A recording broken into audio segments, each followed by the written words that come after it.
Your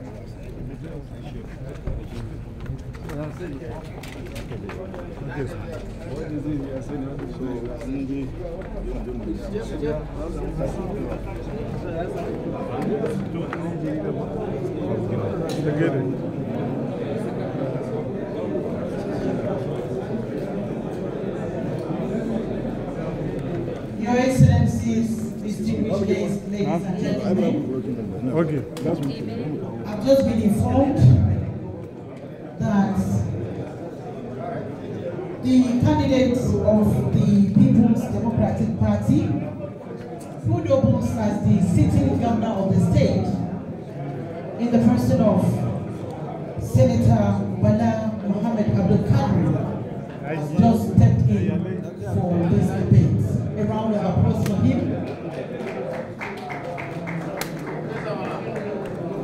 We are still awaiting the arrival of two other candidates, and as soon as it's 11 o'clock, this program will take off. Can we again give a round of applause to the two candidates that have made it to this event? Thank you. Okay.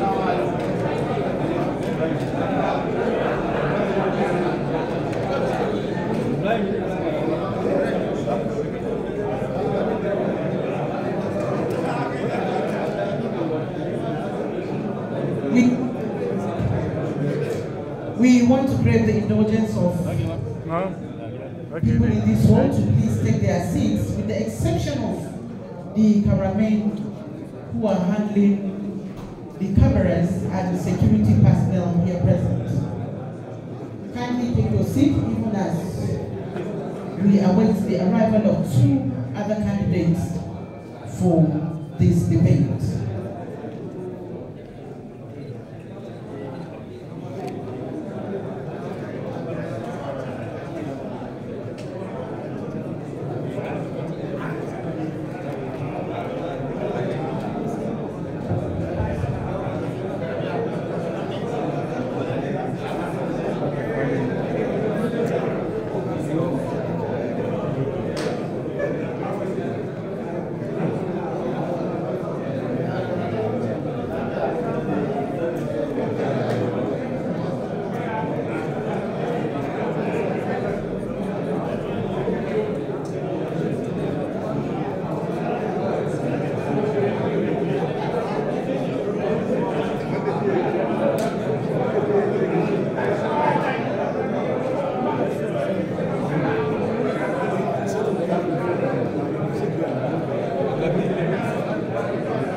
Once again, we welcome all invited guests to this event. And we want to inform you that this program will be relayed live by Alberca Radio, Globe FM, the Nigerian Television Authority, Bauchi Radio Corporation, and the Bauchi State Television.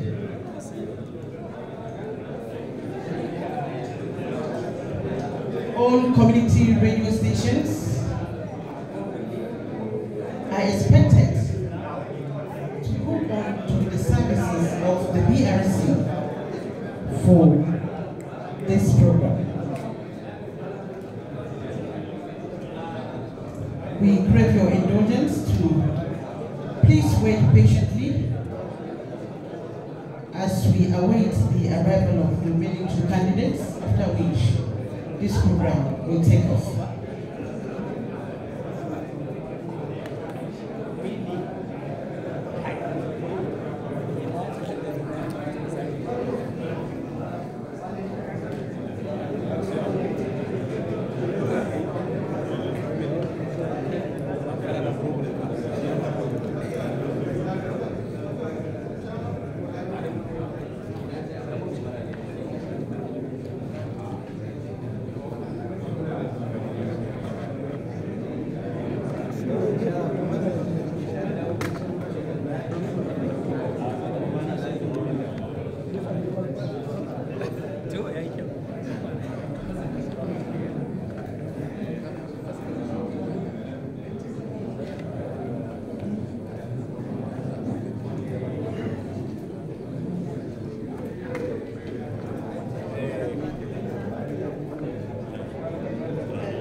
Ana samu na ku zo bayani ba ku da jawo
Hello. Thank you so much. Let me create the intelligence of our professional colleagues. All cameramen, please let your camera be on tripod. As soon as the debate commences, we are expecting all the cameramen to leave the camera to allow the audience behind them so that to see what is going on, and so that is the instruction, please. With hope our professional colleagues will cooperate.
Your Excellencies, distinguished guests, ladies and gentlemen,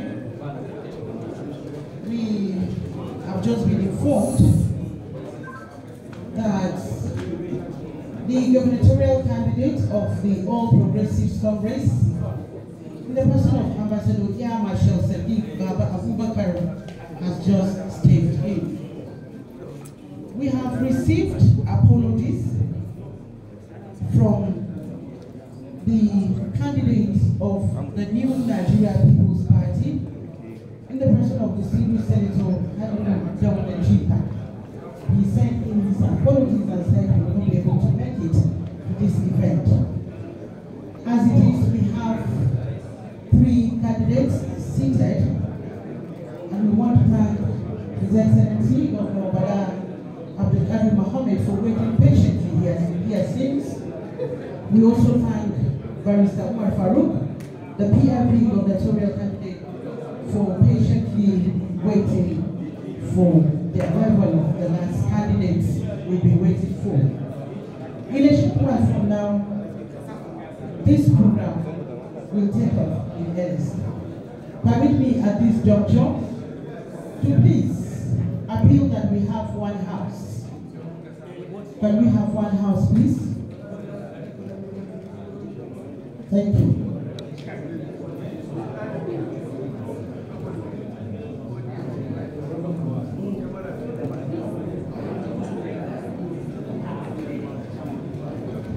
Thank you so much. Shall we please rise for the national anthem? The national anthem, please.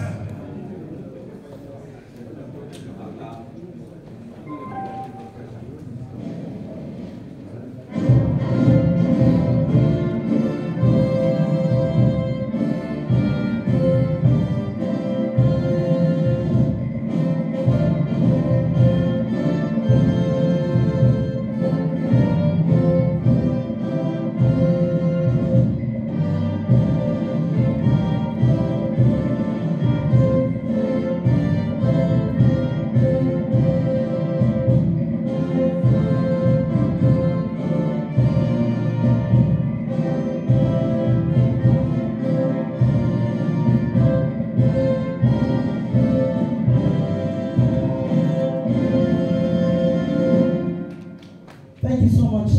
Let's take our seats.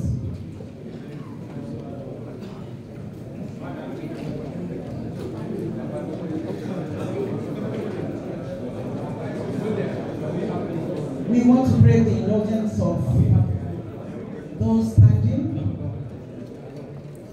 If you know you're not a cameraman, please take your seat because you are blocking the view of other invited guests here present. Your Excellencies, distinguished invited guests, ladies and gentlemen, I take this opportunity on behalf of the Bauchi Election Debate Group 2023 to welcome all of us to the conference hall of the Development Exchange Center, venue of the 2023 gubernatorial debates.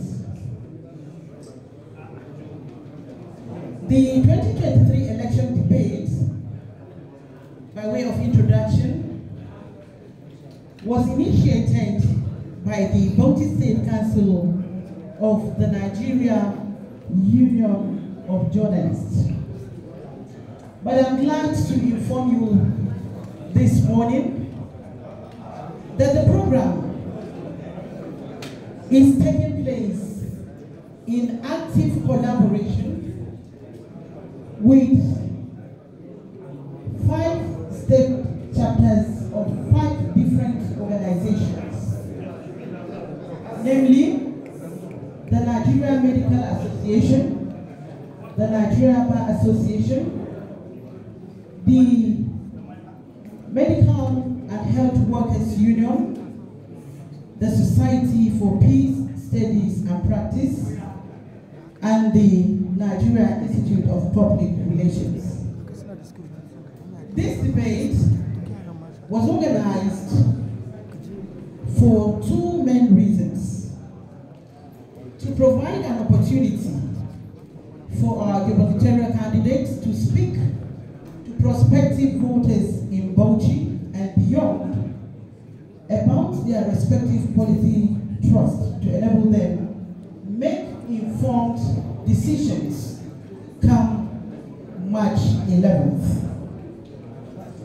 The debate is also out to promote issue-based campaigns and friendship, as well as mutual trust among the various candidates, with a view to strengthening the country's democracy, which is growing steadily. It may interest you to know this morning that already this program is being relayed live by Alberta Radio, Globe FM, Bauchi Radio Corporation, the Nigeria Television Authority, and the Bauchi State Television, in addition to other new media platforms. Your Excellencies, distinguished guests, ladies and gentlemen, it is with great joy in the hearts of these organizers that I take this opportunity to welcome specially our gubernatorial candidates who have made out time to attend this debate. Permit me at this juncture to welcome the PDP gubernatorial candidate who doubles as the sitting governor of the state, Senator Bala He came in early and he waited patiently. Thank you so much, Your Excellency. Barrister Umar Farouk Ahmed also stepped in first. We appreciate your presence. Barrister Umar Farouk is the PRP gubernatorial candidate. A round of applause for him. We also welcome Ambassador Yamashan Sadiq Baba Abubakar retired, the APC gubernatorial candidates. We thank you so much, sirs, for finding time to attend this debate. You agree with me, distinguished guests, that this is democracy in action. The 3 of them have decided to leave all that they have to come here and speak to us and the people of Bauchi State in particular. A round of applause for them. This is not a speech-making event.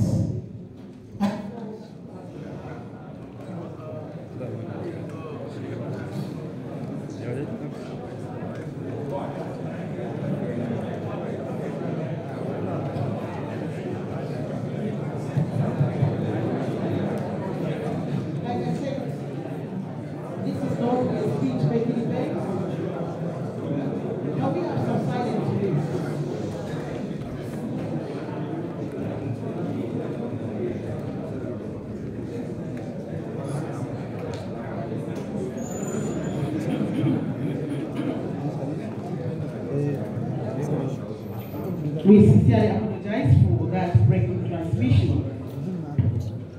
This is not a speech-making event, like I said earlier. So you please pardon us. We are not going to introduce all the invited guests seated here. But courtesy demands that we welcome especially the chairman of all the political parties being represented here. Do we have the chairman of the PRP? Chairman of the PRP? You're welcome. A round of applause for him. The party chairman, the state party chairman of the PDP.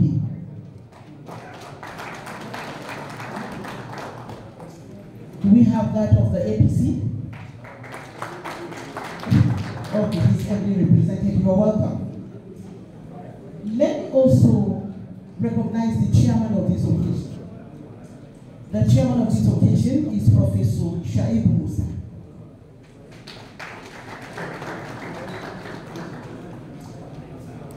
Do we have the running mates of the candidates of the PDP?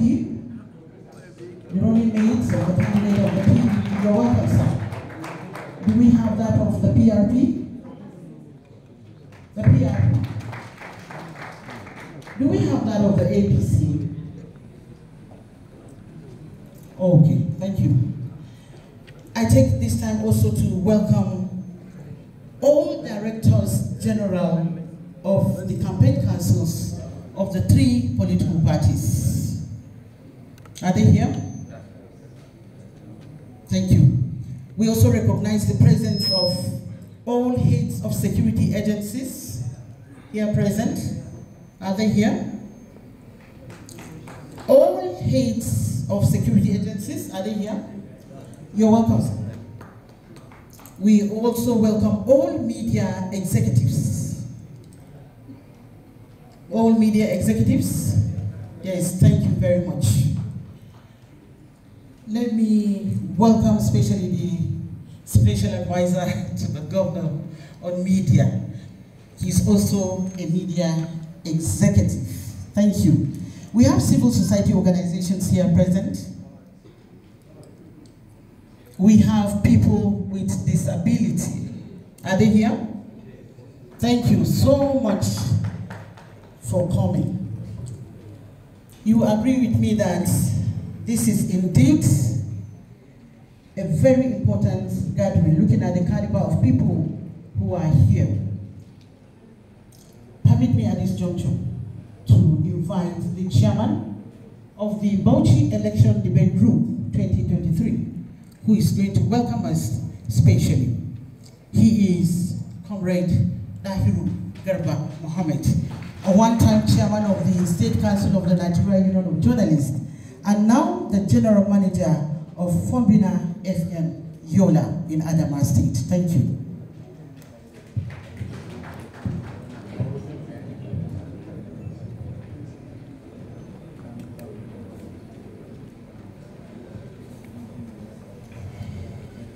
His Excellency, the Executive Governor of Bauchi State,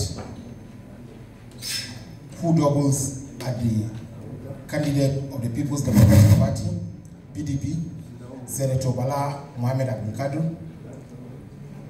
His Excellency, the gubernatorial candidate of the All Progressives Congress, APC, Air Marshal Ambassador Sadiq Baba Abubakar, His Excellency the gubernatorial candidate of the People's Redemption Party, PRP, Barrister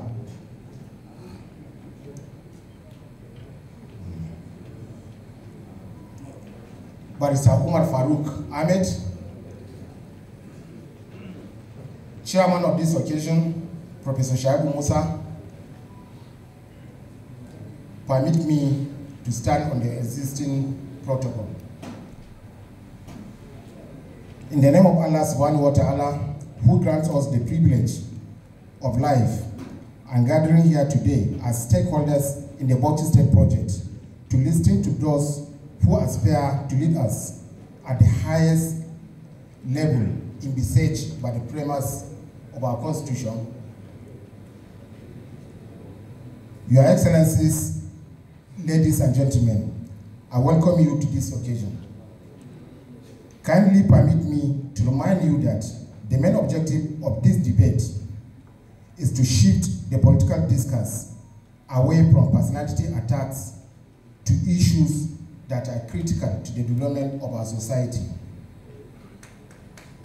Election debate for gubernatorial candidates in Bauchi State was first held in 2015 when the State Council of the Nigerian Union of Journalists collaborated with some professional bodies as well as trade union organizations.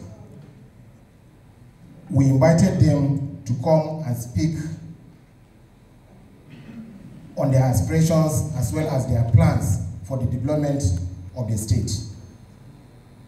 This effort was replicated and sustained with slight modification in the year 2019.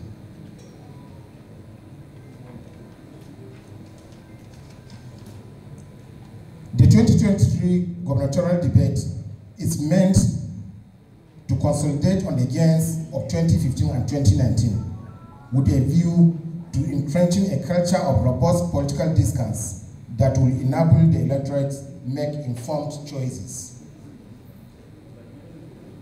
As with previous debates, the 2023 exercise that we are witnessing today is also the brainchild of the Nigerian Union of Journalists with active collaboration of the state chapters of the Nigerian Bar Association, the Society for Peace Studies and Practice, the Nigerian Medical Association, the Medical and Health Workers Union of Nigeria, and the Nigerian Institute of Public Relations, NIPR.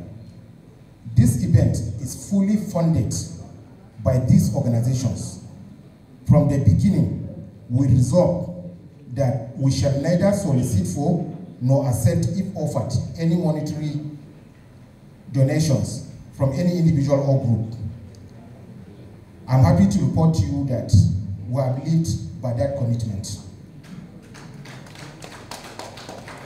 The only exception here is the support of our media partners, namely Globe FM Bauchi, Albarka Radio Bauchi, Bauchi Radio Corporation, NTA Bauchi, and the Bauchi State Television.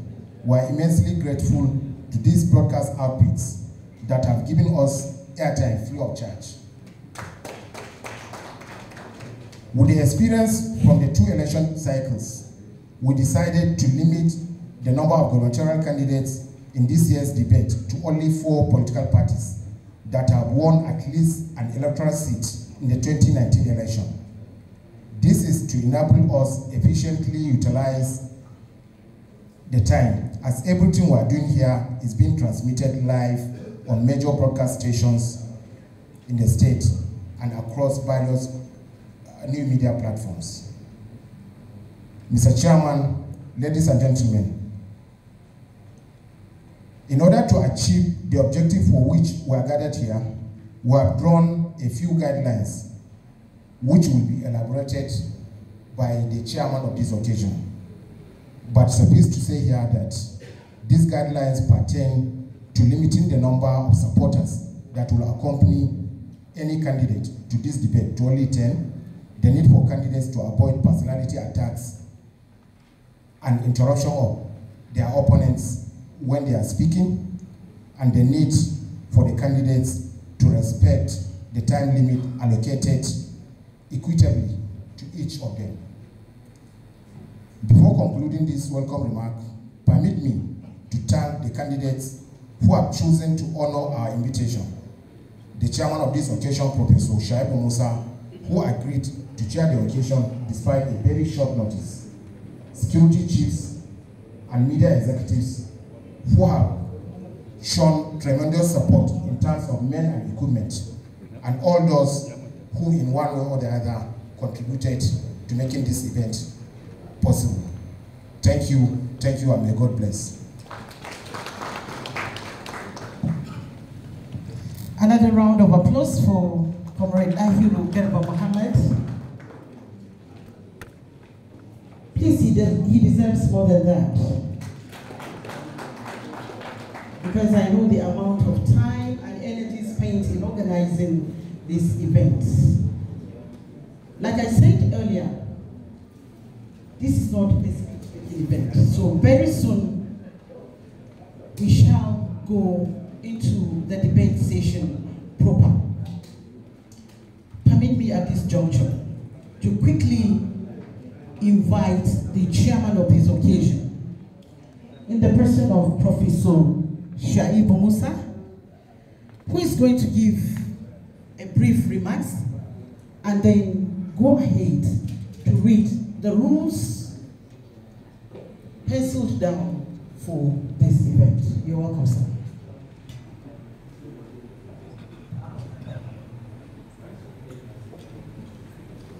Thank you very much, officer. A'udhu billahi minash shaitanir rajim. Bismillahir Rahmanir Rahim. I would like to crave the indulgence of this gathering to stand on the already established protocol.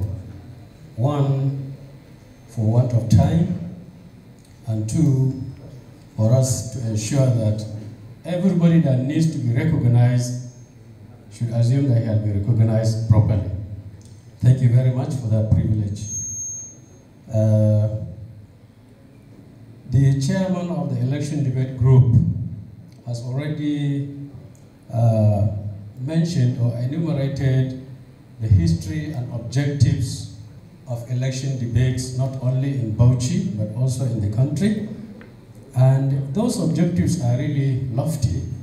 And we are privileged to be part of this today in order to ensure that that precedence is kept alive for the benefit of our country.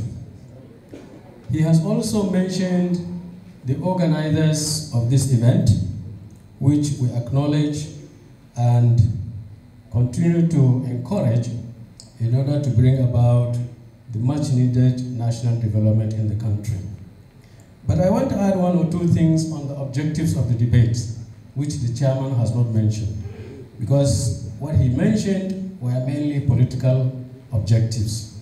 To me, there are also other developmental objectives, because like he mentioned, this event is being transmitted live to all the other stakeholders in the country or in the state that are likely to use whatever that is going to take place here to take a decision on who to vote to ensure that the development of Bauchi State, which is the main issue before us, is taken to greater heights.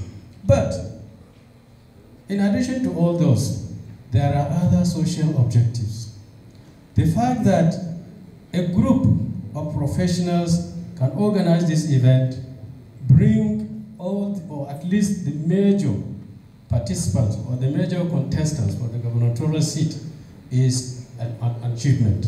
We have already achieved this objective because the three candidates are seated there, and I noticed that when each one of them came in, they shook hands with each other, and that means we have first of all achieved one particular social objective. And I think this is a very great one, and we are very grateful to all the contestants for honoring our invitation to come and participate. But before we continue, I want to say one or two things about what this debate is not. We are not talking about what the debate is, we are going to talk about what the debate is not. One, this debate is not about ranking political parties or candidates. We are not here to rank political parties or candidates. We are here to give them a platform on which they will mention their programs, their objectives, and their strategies on how to bring about development in Bauchi State. I am sure, if not all of us are not from Bauchi State, majority of us seated here are from Bauchi State, and none of the candidates will go out and campaign for deconstructing Bauchi. All of them will be campaigning for increased development in the state. Therefore, we are not here to talk about ranking of the political parties, like I said at the other time. And two, we are not using this debate as a rally. Because in rallies, you are free to say anything you want to say. But here, as the case is, whatever you say, I believe, is being recorded. And that it can also be used either for you or against you at later times. So please let us not use this occasion as a rally. All the candidates are expected to enunciate their policies, their strategies in such a way that we will understand them and allow the fellow participants that are listening to us outside this room to be able to take a decision and say who is likely to be their candidate to lead them. Now, on the question of leadership, I want to remind the candidates as well as all the participants that leadership is about accountability and transparency. That means that we will expect the participants to be transparent and accountable in the fact that, because like I said, whatever you say here is going to be part of history. And part of history is such that it may confront you positively or negatively at the end of the day. So I would like to use this opportunity to once again thank all the participants and their supporters. And then I would want to use this time now to read out some of the guidelines for us to conduct this exercise successfully and in order. First of all, as you have been informed, each candidate is supposed to be here with an accredited supporter who is fully tagged and then recognized to be in this particular event. Number two, supporters may clap, but only at the end of the presentation of a candidate of their choice that they want to clap for, not during the presentation. Please don't interrupt, don't disrupt the presentations of the candidates where they are making presentations. But when they are through, you can clap for them as much as you want to. So, you can clap during the presentation, but any form of booing or on opposing candidates is not allowed.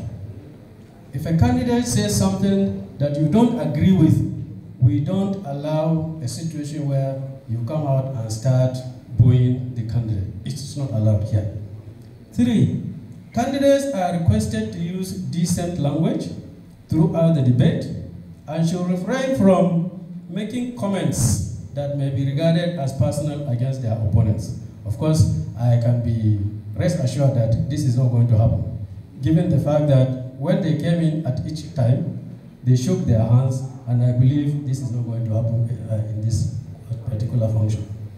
Number 4, candidates, or where a candidate inadvertently makes any unwarranted comment, okay, the host or the moderator will politely request him to withdraw such statement. I will expect the candidate to respectively withdraw such statements. Now, we are going to give each candidate 5 minutes for his opening statement on a general policy thrust of his administration if elected. This session will be conducted in alphabetical order of the political parties that are present here. This will be followed by a questions and answer session where each candidate again will answer questions on the same sector specific questions. We will have about 4 sectors that we have identified, and we have questions to ask each of the candidates, and we will give each candidate 5 minutes to answer based on that. So each candidate will have another 5 minutes to respond to each of these particular questions he is asked. Each candidate will also be given 5 minutes for rebuttal and closing statement. Because at the end of the questioning, another candidate may have said something that you may want to rebut or you want to clarify. He will give you additional 5 minutes to make your closing statements. Okay? And then there will be a timekeeper to ensure fairness in time allocation for all candidates. Now, what will happen is this. When you are asked a question, your 5 minutes starts at the end of the questioning. And then, by the time you speak for 4 minutes, the timekeeper will ring the bell to give you warning that you have 1 more minute remaining. And we would want to urge the candidates to respect the timekeeper so that we'll be able to conduct this and finish this exercise in record time. The debate, like the chairman mentioned, is being covered live and by all the conventional and new media platforms. Some of these guidelines I think have been respected because we said we don't want placards, we don't want posters, we don't want stickers, and no any other such campaign materials may be displayed in this country. And I want to use this opportunity to really appreciate the audience for already respecting this particular guideline in the process. The candidates may not interact one another. When one candidate is speaking, no candidate or participant is allowed to interrupt. Okay? It is the moderator's responsibility and discretion, not the candidates, to impose this particular rule. Candidates may refer to limited notes if they want to, if they have come with their notes to present. Notes may be written wherever they want to. I want to also mention here that for the benefit of our listeners or our viewers out of this hall, candidates may choose to speak either in Hausa or in English, as the case may be. It is all open to the candidates, so that if you want to communicate with the people outside that are not likely to understand English, you are free to also speak in Hausa, so that those of us here that are not understanding Hausa will have to also be patient, because we want to also reach the other people outside. Okay? Okay, so I'm being informed that candidates will be responding from their own seats. We don't expect them to come up to the podium here for the respect we have for all of them. Thank you very much, and I hope that we're going to have a successful debate this time around. Thank you very much.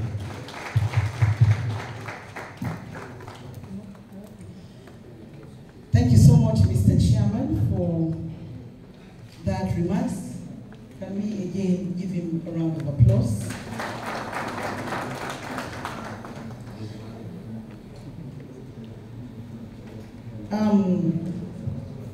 The debate session is what we are going in for now.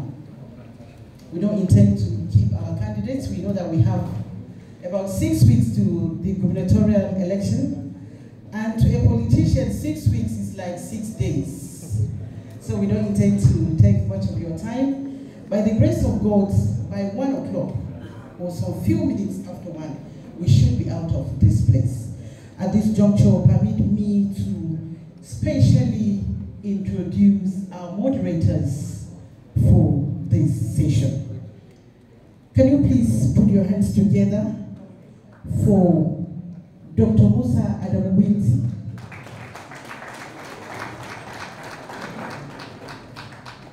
Dr. Adamu Winti will be one of the moderators.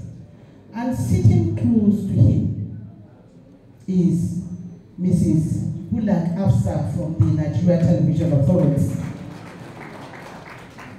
They will be our moderators for this session. It is now my singular honor and privilege to hand over the microphone to the moderators for this session. Please encourage them. Thank you very much, able MC, and permit me to go straight to the business of the day, and let me also stand on the existing protocol. Let us, as much as possible, please, cameramen and others who step aside so that the audience will be able to see very well. Please. Like the chairman of the occasion has already said, we will have 5 minutes for all of our gubernatorial candidates to give us their general policy and their general trust. And we're going to start with the candidate of the All Progressive Congress. That is Ambassador Air Marshal Sadiq Baba Abubakar retired. We will have 5 minutes to give us your opening statement and your general trust.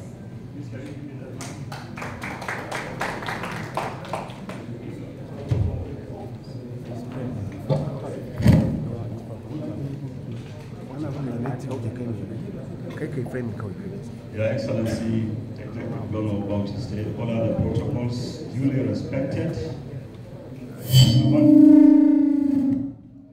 want to first and foremost appreciate the organizers of this debate. That is how it should be. There is need for us to really have a clear understanding of what policies everybody that is trying to come on board is coming with. An APC government will create an enabling environment where the people will have the sense of ownership of governance itself. Governance is about human beings. You know, currently what we have generally is there's a wide gap between those that are in position of leadership and those that are being led. There is a very huge gap between leaders and those that they are leading. So what we intend to do as an APC administration is to create an enabling environment where the general public will have a sense of ownership of governance. After all, governance is all about human beings. It's about people. It's about providing answers to the fundamental problems of society. There are a lot of problems that we have now that we can clearly see. We don't have to go into the details, but the fact of the matter is that human beings are the most important resource that God has endowed this world with. But for that human being to be useful, he has to be educated. He has to have education. Without education, you cannot be useful. And therefore, an APC government will pay serious priority to revamping or bringing back the glory of education, the way we used to see it in the past. We are all here discussing and aspiring to lead because we have been given the opportunity to go to school. But unfortunately, today, more than 1.4 million children are out of school in Bauchi State, which is one of the highest figures. The statistics are there for everybody to see. And apart from education, for a human being to be useful, he has to be healthy. Because no matter how educated you are, if you are not healthy, then certainly there will be problems. You will not be able to contribute to the development of society. And therefore, an APC government in 2023, inshallah, will revisit the issue of accessibility to health facilities. How accessible is the health facility we have today? And we intend to come up with programs that will allow even the health personnel and all that they require to reach out to the public outside, rather than even waiting for people to come to the hospital. These are fundamental issues that are currently, I'm sorry to say, in a very bad shape. If you look at the maternal mortality rate, Bauchi State has one of the highest figures. If you look at infant mortality rate, Bauchi State has one of the highest figures in Nigeria. And if you look at children under 5, children that are not able to go beyond 5 years, Bauchi State has one of the highest figures. So the government of APC will look at the situation with regards to health facilities and ensure that we have health facilities that the public can access. You cannot have a situation where people will only be healthy if they have resources to go to private hospitals. We don't want that situation, and therefore we are going to revisit and critically look at all the issues around the provision of health facilities to the citizens of the state. Apart from health facilities, of course, look at our youths. 65 to 70% of the population are youths.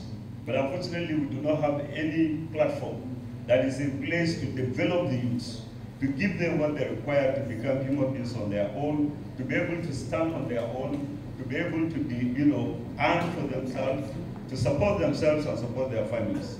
If you look at agriculture, agricultural production has gone down substantially. All the kind of supports that we used to have in the past are not there. So an APC government would certainly look at the issue of agriculture and will take steps to revamp the agricultural sector so that it will contribute to development of the state, not only in terms of provision of jobs, job opportunities, but also in terms of enhancing the economy of the state. Apart from the youths, you look at the solid mineral sector. Well, I understand it's five minutes. Okay.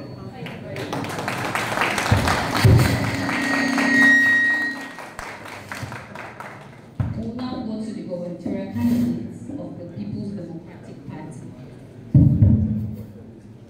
In the name of God, the most beneficent, the most merciful, my fellow stands for the exalted seat of the Governor of Bauchi State. Our organizers, especially the chairman, whom I know very well, I know a nonsense man, my classmate. I am proud of him the way he reeled out the rules of the game. I have only 5 minutes, so I'll skip protocol.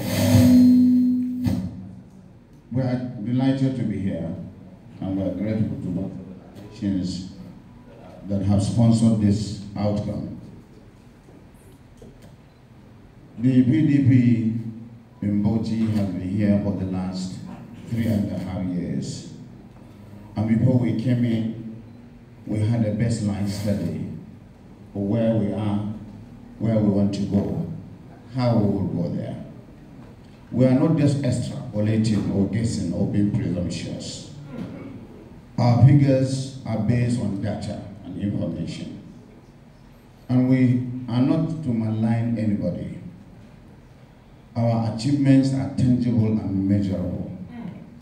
You can see them, you can count them. We drew a line from where we took over from a clueless APC administration, where there was nothing, at least where everything had deteriorated in terms of services and infrastructure.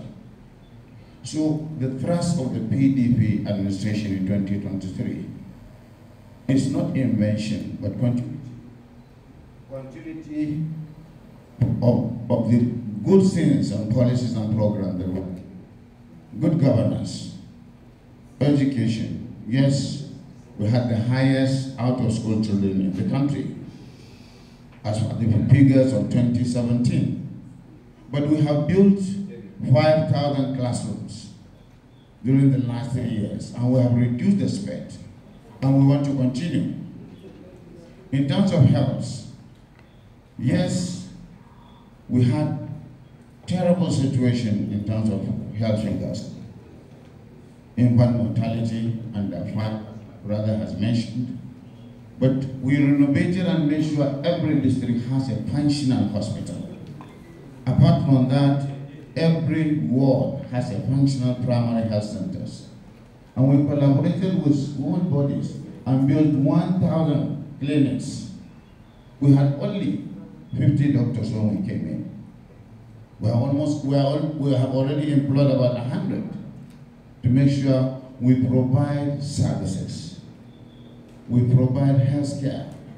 And we came up with a health summit. In spite of the fact that we are in the opposition, the minister has come to Bauchi and anchored that. And that's where we got our roadmap. Please, this mic is not working very well. We did that. and we were able to employ 1,000 nurses. We didn't have health workers. We didn't have the human capital. That's on health. Today we have employed another 100 doctors, and we make sure we build housing and provide welfare, which is causing attrition. People leaving the job. So, if I may say,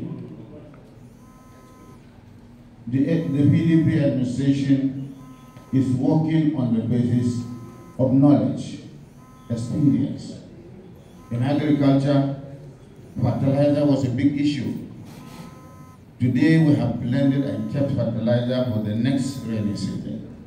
We have trained over 2,000 youths who have agricultural experiences.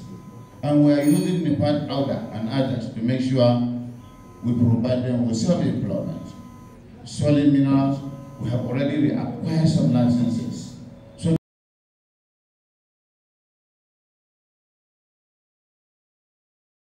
we are building everywhere. We are making sure our youth are being employed and they are agitated and happy. The women, the empowerment that we have carried out is not something that is based on delusion. It's something that you can see. We have gone to all the local government with me supervising. We have brought reforms into governance. Reforms in terms of payment of salaries, making sure. Okay, thank you.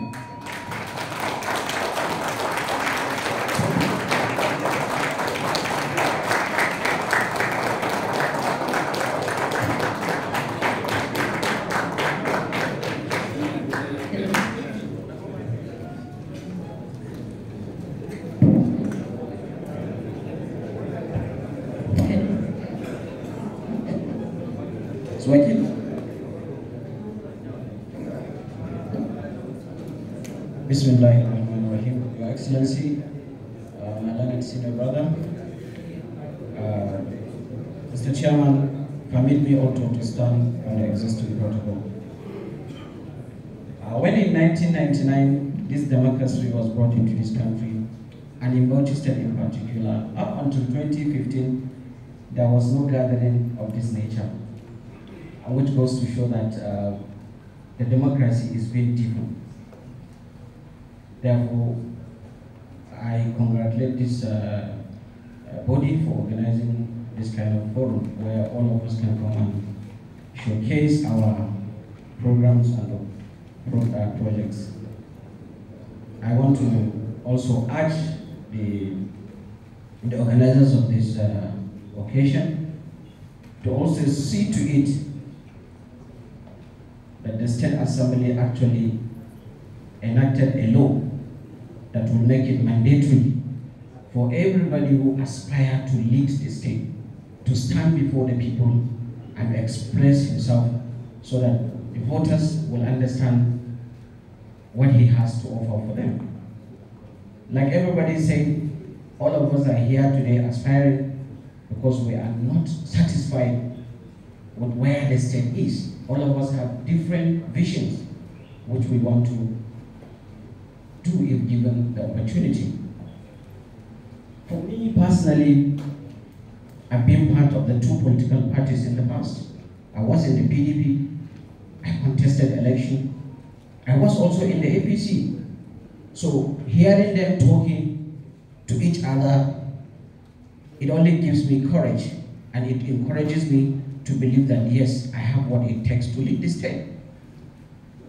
For one, I'm not satisfied with a Bauchi state in which agriculture, the bane of every developed country, is relegated to the background. Both the two parties had ruled the state. Check their budgets in the past. It's nothing to write home about. The present budget only budgeted 5 million naira for agriculture. I'm not satisfied for a Bauchi state that will play this kind of role. I'm not satisfied with the Bauchi state in which the youths, who are the bedrock, who should be the backbone of every developed country, are are also relegated. There's nothing tangible to show, either in terms of projects or programs or manifestos of the two political parties to show that yes, they have the youth in their heart. I'm not satisfied with the Bauchi state in our traditional institutions are being intimidated, so to speak. Everybody knows the two political parties, all of them, none of which during their administrations will not be intimidating our traditional rulers. These are the custodians of our values and traditions, and they must be respected. I'm not satisfied with a Bauchi state in which education will be playing a lip service. Go through the budgets of the two political parties, you will understand what I mean. So for me, nothing contributes to this more than corruption. The PRP government will ensure that it runs a corrupt-free Bauchi state. A corrupt-free Bauchi state is a state where we cut down the expenses of the government. I promise under PRP leadership, we will cut the expenses by 50% of the government and the government functionaries. We will do that. It is doable. I'm not satisfied in the Bauchi state where every month wages of civil servant is an issue, is debatable whether I will or I will not, or I have not received my salary. I believe this is a situation, this is an issue that should have been permanently solved. I'm not satisfied in the Bauchi state in which pensioners are groaning every day. There should be a permanent solution. All these things I said, if you trace them, they will link to only one place: corruption, corruption, and corruption. And this is the situation of Bauchi state in the last 15 years.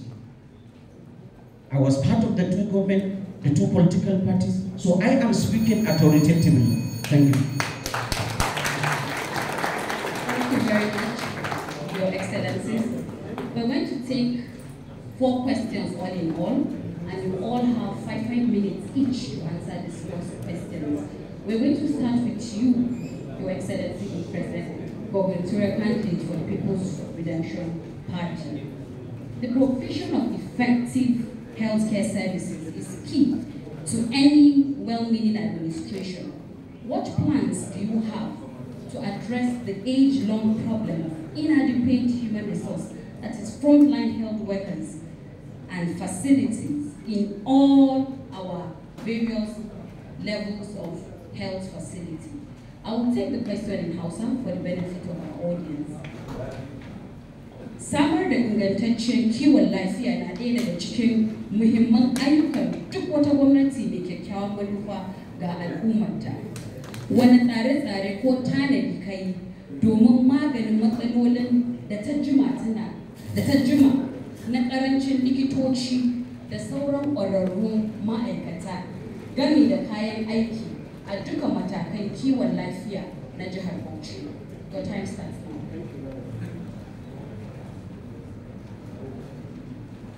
You are at liberty to use both languages, please.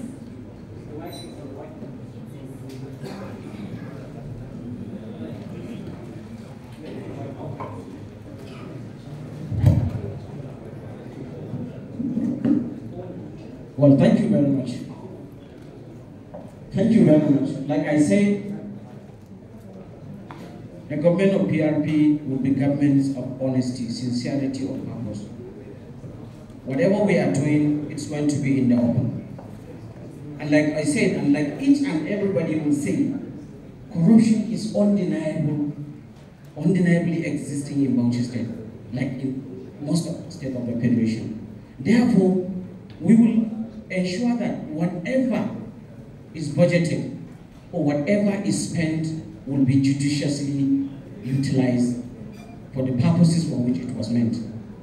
Now, when you talk about health care facilities, I believe it is not all about building hospitals and clinics. Yes, it is part of it, but we will ensure that we invest heavily. And when we invest, we will see to it that what we invested is spent for the purposes for which we invested. We will employ doctors. We will sponsor our children to various universities to ensure that we have our own medical doctors in the state. And those who are in the employment of the states will be adequately remunerated such that they will not be encouraged to give priority to their private clinics.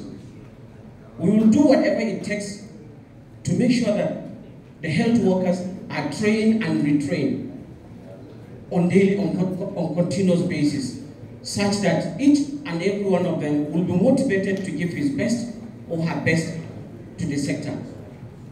We will make sure that the existing facilities are upgraded, and we will make sure that whoever is in the employment of the state government is encouraged through adequate remuneration to give his best for the state. Therefore, we will make sure that their salaries and wages are adequately paid as and when due.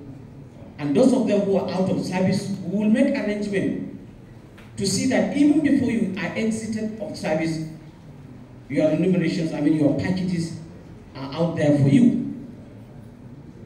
This may seem impossible in view of what is happening at the moment, but I tell you it is not impossible because it takes a political will. The resources are there.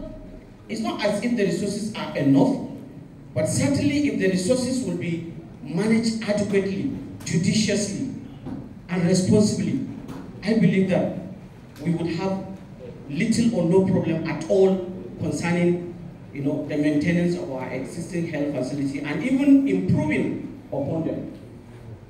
Abunda nake faɗa shi ne lokacin da muka karɓi gwamnati insha Allah dukkan abin da ya shafi matakin ilimi a jihar nan a matakin lafiya a jihar nan kowa ya sani cewa in babu lafiya babu al'umma ta gari babu ma al'umma da za ta yi aikin da ake bukata ta yi saboda haka bayan asibitoci da muke da su a ƙasa da likitoci waɗanda ba wai sun isa bane za mu yi iya ƙoƙarin mu ga cewa irin tabargazan da ake yi a wannan bangare na rashin lafiya domin kuɗaɗe da yawa suna shigowa hannun gwamnatin jiha daga donor partners da development partners. Kowa ya san yadda abubuwa ba sa tafiya yadda ya kamata asibitocinmu ba wai kawai za mu ba da kuɗi ba ne, za mu saka ido ta hanyar dukkan abin da ya dace mu yi wajen ganin cewa su ma an kyautata musu, an kuma ɗauki likitocin da ya kamata a ɗauka, sannan kuma an sa ido a daidai lokacin da ya kamata a sa musu ido. Ba wai kawai gwamnati za ta zuba ido ba ne a ce a'a kawai kwamishina ko kuma a'a famanin sakatare kawai da shauran ma'aikata su za su gudanar da ma'aikatarsu. Okay, therefore duk abin da za mu tabbatar cewa duk wanda aka ɗaura masa amanar gwamnati ya saukar da wannan amana ta hanyar da ya kamata ya saukar. Kuma za mu fara tabbas duk lokacin da aka samu wani wanda ya taka ka'ida daga kansa za mu fara. Domin mun yi imanin cewa abin da ya sa ake ci gaba da irin waɗannan ɗabi'u shine ganin cewa yadda mutane suke yi kuma suke sha. Saboda haka doka za ta yi aiki ƙwarai akan dukkan wani wanda aka ba shi amanar dukiyar al'umma kuma ya ci amana. Kuma za mu fara ne daga kan jami'an gwamnati waɗanda za su yi aiki a ƙarƙashinmu ta yadda su sauran ma'aikatan gwamnati za su ɗauki darasi daga wannan. Domin na yi imani cewa wannan din shine ya jawo musabbabin irin tabarbarewa da aka samu ba wai a bangaren lafiya kawai ba a dukkan bangarorin jihar nan da muke da su. Ganin cewa mutane suna tabargaza da dukiyar al'umma sannan kuma sai dai kawai kaji an ce an kafa kwamiti daga an kafa kwamiti shikenan gobe baka ƙara jin me zai faru.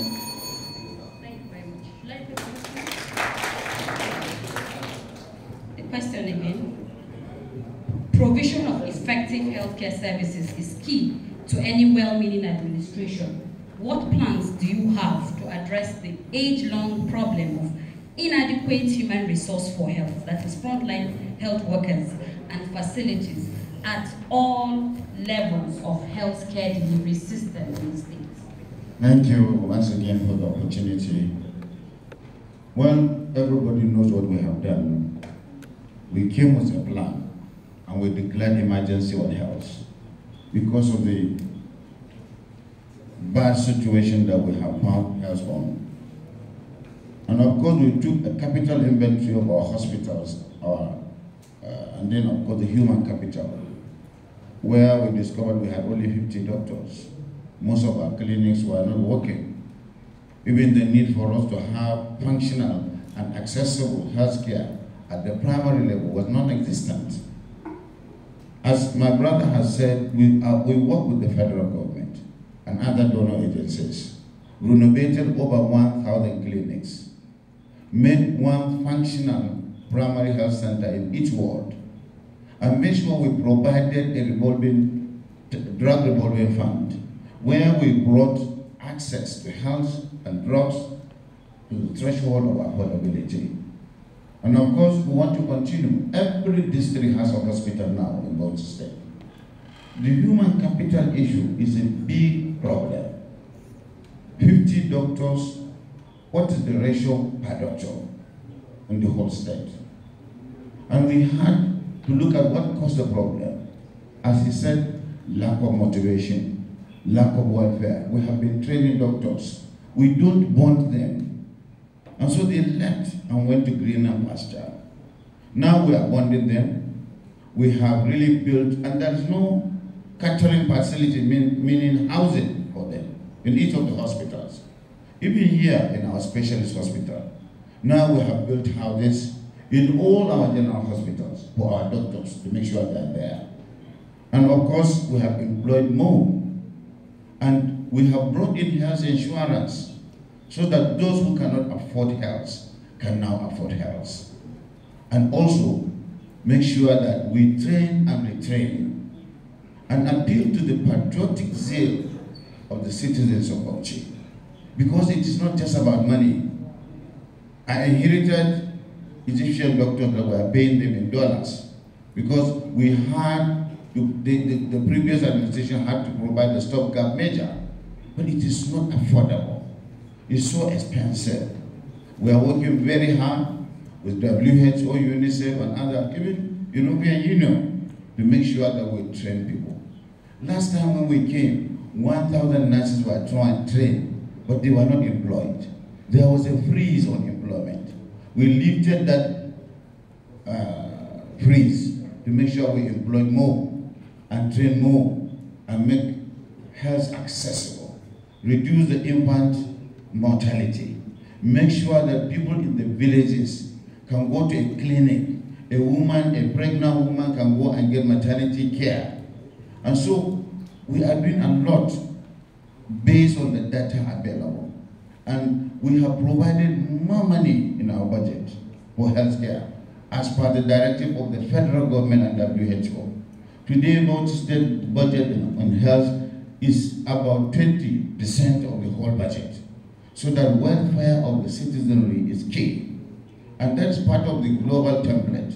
And we are working very hard to bring primary health care under one roof. That is to say, both the primary, secondary, and tertiary healthcare facilities are brought under the supervision of the state government. And we are funding the system very well to make sure that there is seamless provision of services. Health is wealth. Unless we do that, we will not be able to address this. Abinda muke tun da muka shigo shine mun kawo dokar ta ɓaci akan maganar kiwon lafiya. Mun gina asibitoci kowa yana ganin su a karkara.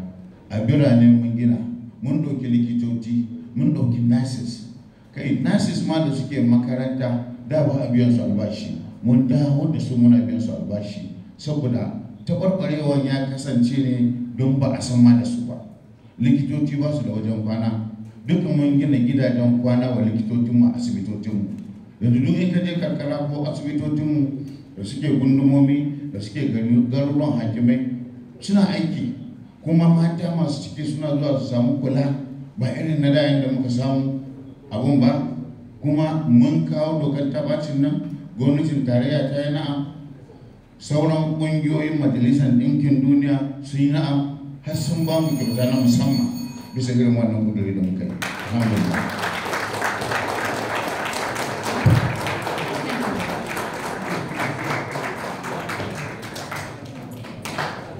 Can I repeat the question? Provision of effective healthcare services is key to any well-meaning administration. What plans do you have to address the age-long problem of inadequate human resource for health, that is frontline health workers and facilities in all levels of healthcare delivery system in the state. Thank you. Thank you. I think zan yi da Hausa saboda al'umma su ji abin da muke faɗi da kyau. Na farko mai girma gwamna ka yi magana akan ajijjuka da ka gina. To amma ka sani ranka daɗe, makaranta ba maganan ajizuka ba ne. Makarantar da ni da kai muka je GSS Bauchi a nan ka san irin ajizuka da muka shiga. Yau ina irin waɗannan ajizuka. Na je Yamrat kwanakin baya. Your Excellency, we're talking about health. No, I know, I'll go back to that. Okay. I'm just reacting to one thing that he said. I'll go back to health. Kwanakin baya na je Yamrat, na ga makaranta, na ga yadda take har hawaye zo mu. Saboda na san ba irin makarantar da ni da kai muka shiga bakin na rake ne. Mu yi makaranta Jesus Bauchi a nan ba abin da ba a bamu. Yau ina irin waɗannan makaranta da talakawa da ƴaƴansu ba shi. Makarantun da ake da shi yanzu yawanci private makaranta ne. Private makaranta kuma sai mutane masu kuɗi ne. Ba wai ina adawa da private makaranta ba. Amma ya kamata, I'll go to the health sector. It's even worse. The health sector da mai girma gwamna yake faɗi. Ya ce an yi abin nan na health sector, an yi training likitoci, ya samu likitoci 50. Abin da nake son tambayi mai girma gwamna shine yau likitoci nawa kai training daga lokacin da ka zo akan wannan 50 din. Mutane nawa muke da shi. A Air Force na ɗauki likitoci da masu aikin asibiti fiye da 150. Banda haka na tura likitocin da na samu a ƙasa sun tafi consultancy training su zama consultants. Amma jihar Bauchi da aka samu likitoci 50, yau likitoci nawa ake training saboda su dawo su yi amfani ma mutane. Waɗannan su ne abubuwan da muke dama. Maganar mata masu ciki mai girma gwamna ya yi magana. A yau na sani cewa mata 1,549 suke mutuwa saboda rashin kula a kowane haihuwa 100,000 da aka yi. Menene gwamnati jihar Bauchi take yi? Waɗannan su ne hakkin da za a tambayi shugabanni. Saboda haka ya kamata maganar health sector area ne wanda yake da muhimmanci, kuma ya kamata mu lura a kai saboda hakkin rayukan mutane da ke ciki. Abin da nake faɗi is shi ma maganar koyon wajajen health sector. In ka duba da lokacin da muke makaranta tare da kai ranka da General Hospital na Bauchi a nan ba abin da babu.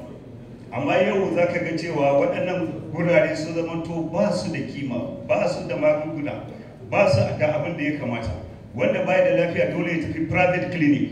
In ba ka da kudin da za ka je private clinic sai dai ka zauna da ciwonka.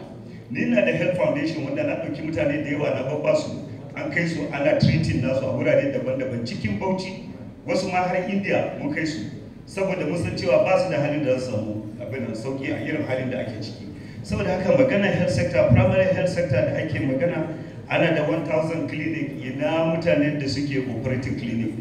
Kai da kanka kayan maganar manpower, babu mutane da aka koyar musu. In ba a koyar musu ba bayan da za a yi su je ko kayan 1,000 clinic ba mutane da za su yi manin 1,000 clinic. So abin da muke dubawa mai girma gwamna kamar yadda ɗaya daga cikin ɗan takara ya faɗi, akwai bukatan a sa ido a dukiyan jama'a. Wannan amana ne wanda aka bamu a matsayinmu na shugabanni. A nawa rundunar mayakan sama na yi asibitin Bauchin nan na Air Force yana cikin asibitocin da suka fi kowane asibiti equipment yau.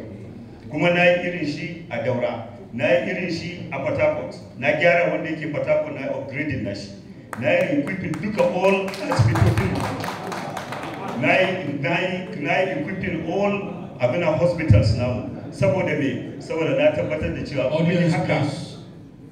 Please, no interference. Na yi haka ne saboda mun tabbatar da cewa hakkin sojoji da ke kama wannan lokaci Allah zai tambaye mu. Saboda haka maganan kiwon lafiya a jihar Bauchi akwai mishkila mai tarin yawa, wanda idan ba a fara ba a tashi a yi wani abu ba shine muke cikin halin da muke ciki. Har yau jihar Bauchi na da highest figure na maternal mortality, matan da suke mutuwa lokacin haihuwa suna da highest figure na infant mortality. Duk da abubuwan da bai girma gwamnan Bauchi ya faɗi, har yanzu waɗannan matsaloli suna nan. Saboda haka ya za mu yi mu kubutar da al'umma a cikin halin da ake ciki matukar ba mu ɗauki wannan haƙƙi na talakawa mun tabbatar da cewa an fitar da asibitoci ba. A Air Force mukan ɗauki likitan ne da kayan maganin da komai mu kai shi ƙauye, ba ma sai ba ƙauye ya zo asibiti ba. Mu muke ɗaukan kaya mu kai, mun yi treating over 500,000. The records are there for everybody to see. So I think fundamental issue na magana health is very important. Mutum once baya da health bayan da zai yi aiki, kuma ya kamata a duba wannan. Shi yasa gwamnatin APC za ta canja wannan tsari da tabbatar da samu tsari.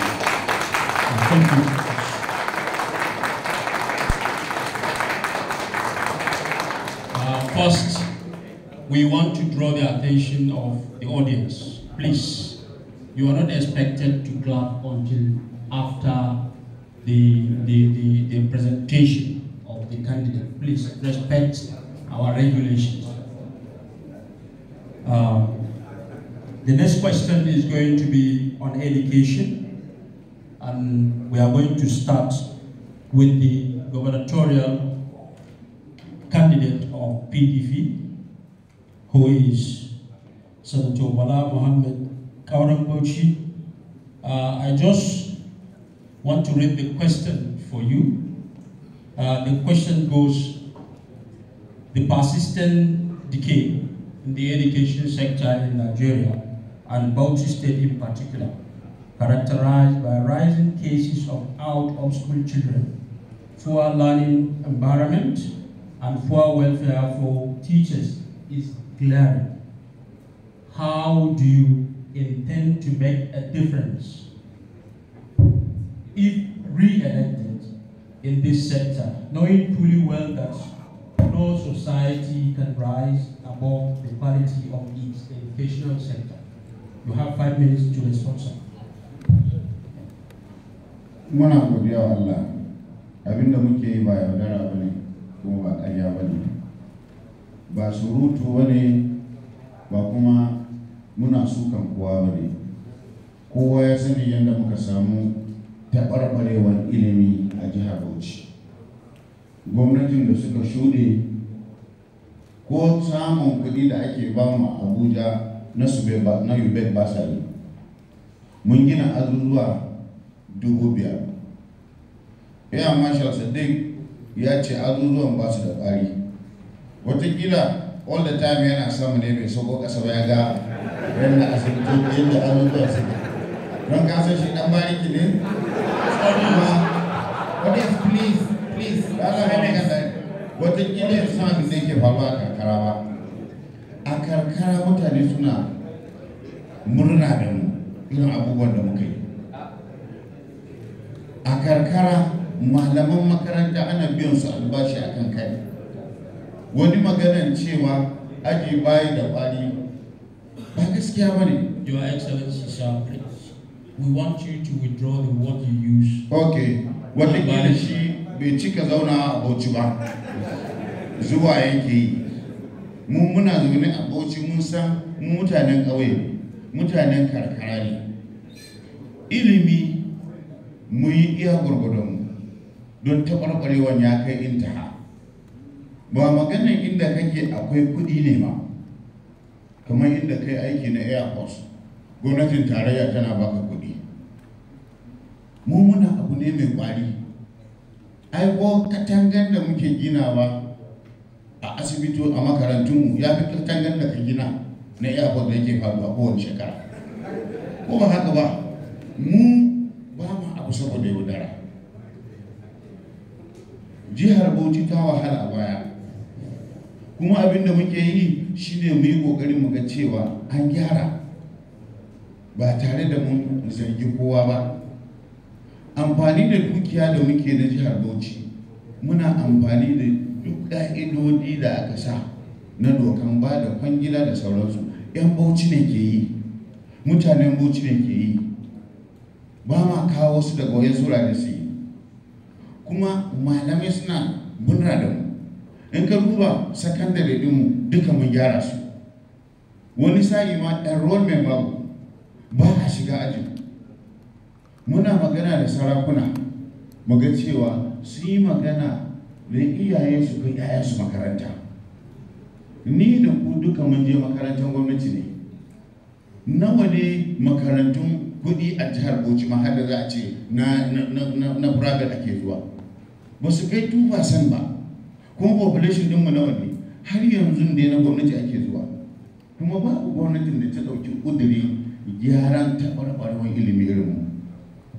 Saboda haka yau scholarship muna biya, mun samu ba a biya, 'yan makaranta suna munna, har ma mun ƙara musu kuɗi akan abin da ake biya baya, don mu nuna musu cewa mu iyaye ne na ƙwarai. Da ni da kai da barista muke ana ba mu scholarship, amma mun zo mun samu gwamnatin da ba a biyan scholarship, malamai ba a biyan su albashi. Kuma muna ƙoƙari mai training malamai wanda za su zo su koyar ma yaranmu. Already muna advertise, da ba da kuma ma'aikatan ma, ai ba mu muka yi gwamnati a baya ba, ABC suka yi, ko aji ɗaya ba su gina ba. Saboda haka ilimi yana da nasaba da gina al'umma, kuma da Bauchi mun yi fice wajen ilimi, har muna tura ma'aikata a gwamnatin tarayya, muna tura irin ka mu je mu aiki mu yi fice. Yanzu mai muke wa 'ya'yan talaka? What are we doing to the children of the common people? You can see the schools. That's why we distinguish them by painting them differently. That's why what we are doing is tangible, is measurable, as I said. It's not about polemics or semantics. It is about measurable achievements. Yes, we are doing it with the resources of the people of Bauchi, and we have transparency in our procurement. And my brother has spoken about corruption. Corruption is a cankerworm. It is everywhere. The spate of ghost workers, even in our educational system, we are fighting it, at the same time paying salaries. We cannot stop the way it was stopped before. My elder brother tried, he failed. He wanted to do it genuinely. So education is the major thing that we should pay attention to, and we should not play politics with it. Thank you very much.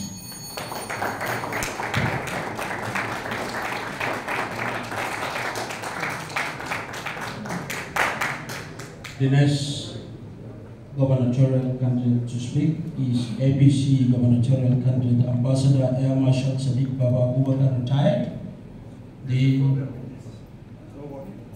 The second question is on education. The persistent decay in the education sector in Nigeria and Bauchi State, in particular characterized by rising cases of out-of-school children, poor learning environment, and poor welfare for teachers is glaring. How do you intend to make a difference, if elected, in this sector, knowing fully well that no society can rise above the quality of its educational sector? I'll read the question in Hausa because I forgot to read it. La'akari da karuwar taɓarɓarewar ilimi a Najeriya, musamman Ajihar mu ta Bauchi, inda ake ci gaba da samun matsalolin yaran da ba su makaranta, rashin nagartaccen muhallin karatu, da ƙarancin kula ga jin daɗin malamai, abu ne bayyananne a jihar Bauchi. Ta yaya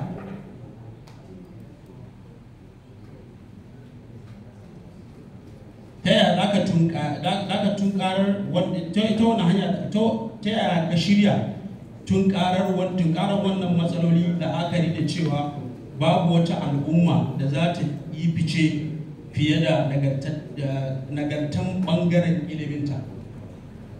To, na gode, alhamdulillah. Maganar ilimi kullum da magana kai, kuma abinda nake gani a yanzu a jihar Bauchi, shi sa na baku figures. Mutane out of school children 1.4 million, which is the highest in Nigeria.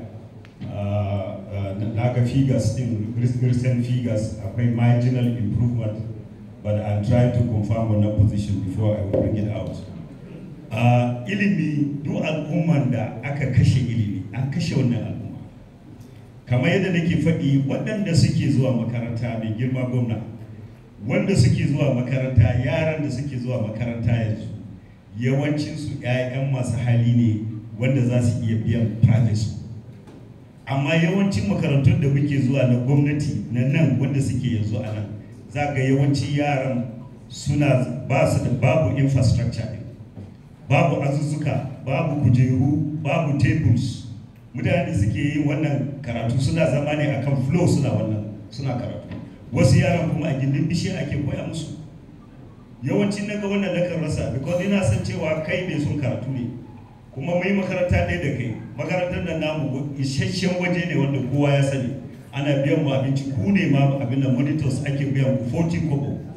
Ni kuma ana biyan mu 20 kobo. Saboda kai food prefect ne. Ina wannan makarantar abin da ya dame ni kenan. Allah ya sa mu zo wannan matsayi ne saboda wanda suka tsara wannan tsarin a wannan lokaci sun tsara tsari mai amfani wanda ni da kai da sauran yayinmu da wasu wanda suka shige gaba. Audience please. Suka yi amfani da wannan tsarin suka zama mutanen kirki yau wanda a cikin mu har Allah ya kawo ka zama gwamna, ni ma na zama chief of air staff. Inda a ce ba wannan tsarin da ba da yamma da zai zauna yau muna wannan magana. Abinda nake cewa ya zama wajibi, ya zama tilas. Ko menene problem din a tabbatar da cewa an fitar da tsarin da zai sa 'ya'yan al'umma su tafi makaranta. Ta haka ne kawai babu al'umma da za ta ci gaba matukar babu makaranta a cikin al'amarin. Kuma muna cikin fitina akan wannan wanda in dole ne a ɗauki matakin da ya kamata. Shi sa nake cewa gwamnatin APC za ta rusa wannan tsari da ke da yanzu. Mu tabbatar da cewa an kawo tsarin da za a yi adalci, al'umma za su gani, makarantu za su fito. Wasu jihohi sun yi, mun gani kaje Borno ka ga wasu primary school ma ba za ka ce primary school bane. Su ma suna da some difficulties na magana ce. Once kana son kai magana akan education, sai kai magana akan infrastructure, sai kai magana akan maluma nawa aka dauka yau. Daga lokacin da aka shigo 2019 zuwa nan, maluma nawa ne suka shigo gwamnati da za su taimaka su ga an haɓakar da aiki na ilimi. Sannan wannan maluman nawa daga cikinsu aka tura su je training. Ina Air Force na tura maluma na sun yi training a makarantunmu na secondary, ba ma blackboard muke yi su ba, most of our schools digital board muke yi su saboda technology ya yi gaba. Ba lokaci ne za ka kana zana cikin mutum kana koya wa mutane biology ba, an shige wannan. China su riga da sun ga abubuwa masu sauki wanda za su taimaka ma al'umman su zama mutanen kirki, su ma su zama mutane da za su iya taimaka ma jama'a su. To maganan ilimi ya riga da ya shiga cikin hali maras kyau wanda kuma dole ne in ana son al'ummar nan ta samu nasara ta ci gaba, dole sai an gyara. In ka duba wanda suke zuwa makaranta a statistics na yau 29.9% na yaran da ke zuwa makaranta ne a jihar Bauchi suke zuwa makarantar ma. Saboda a makaranta some of the makarantu zaka ga headmaster shine malamin turanci, shine malamin mathematics, shine malamin arabic, saboda ba maluma. Saboda haka babu yadda za a yi ilimi ya ci gaba idan babu infrastructure, idan babu maluman da aka dauka. Saboda haka wannan fundamental issue ne wanda ya kamata a duba shi a gane cewa lalle wannan matsala ne. A Air Force mun bude makarantar mata a Abuja, which is one of the best secondary schools. Mun bude makaranta a Ibadan, mun gyara wanda yake Ibadan, mun gyara wanda yake Port Harcourt, mun yi tonin wanda yake Kaduna from day school zuwa boarding school. Waɗanda sun zauna yanzu sun samu karatu, sun samu shishen karatu. Yaron mu a nan Bauchi yanzu aka ɗauko jirgi na Air Force aka ɗauke shi a makarantar Air Force da ke nan, aka ɗauke shi yana cikin wanda suka ci debate, national debate. Irin makarantun da muke so yaran mu su samu, 'ya'yan kowa da kowa kuma su samu kenan. To abinda babu kenan. Wannan fundamental issue ne wanda dole sai an gyara shi, in baka ba fitina na gaba, musamman yawancin mutane 'ya'yansu ba za su je makaranta ba. To akwai fitina. Wannan fitinan kuma ta fito ba wanda zai iya kare ta. Saboda haka ya zama wajibi a declare the state of emergency a education, ba wai maganar classroom ne kawai ba.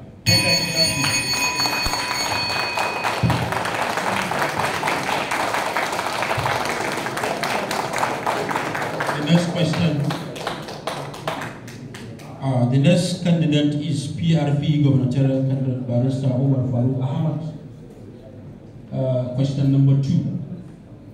The persistent decay in the education sector is in Nigeria and Bauchi State in particular, characterized by rising cases of out-of-school children, poor learning environment, and poor welfare for teachers is glaring. How do you intend to make a difference, if elected, in this sector, knowing fully well that no society can rise above the quality of its educational system. So, I want to read the whole story. You see, jama'a da Allah ina so a saurare ni da kunnen basira. Ba abun dariya bane abun da waɗannan yayin nawa guda biyu suke. Abun takeici ne, abun ban mamaki ne. Su dinga faɗan irin makarantun da suka je, kuma yanzu suna faɗan irin makarantun da ƴaƴanmu suke zuwa. Ba na mamaki in suna dariya wa junansu, domin dukansu yanzu ba wanda ɗansa yake makarantar da muke magana a ciki. Yaushe las suka kai ƴaƴansu makaranta. Babu wanda ya san zafin secondary school a cikinsu. Saboda haka maganar da ake yi shine ilimi ya tabarbare. Yaya za a gyara ilimin? Babu yadda za ka yi ka gyara ilimi first ba ka yi maganar kuɗaɗen da za a yi amfani da su ba. Consistently ka duba budget din Bauchi State tun daga 1999 zuwa yanzu. Perhaps this is the highest da muke samu da shi mai girma gwamna ya ba da kashi 15. I'm sorry you said 20%, Your Excellency. It's 15%.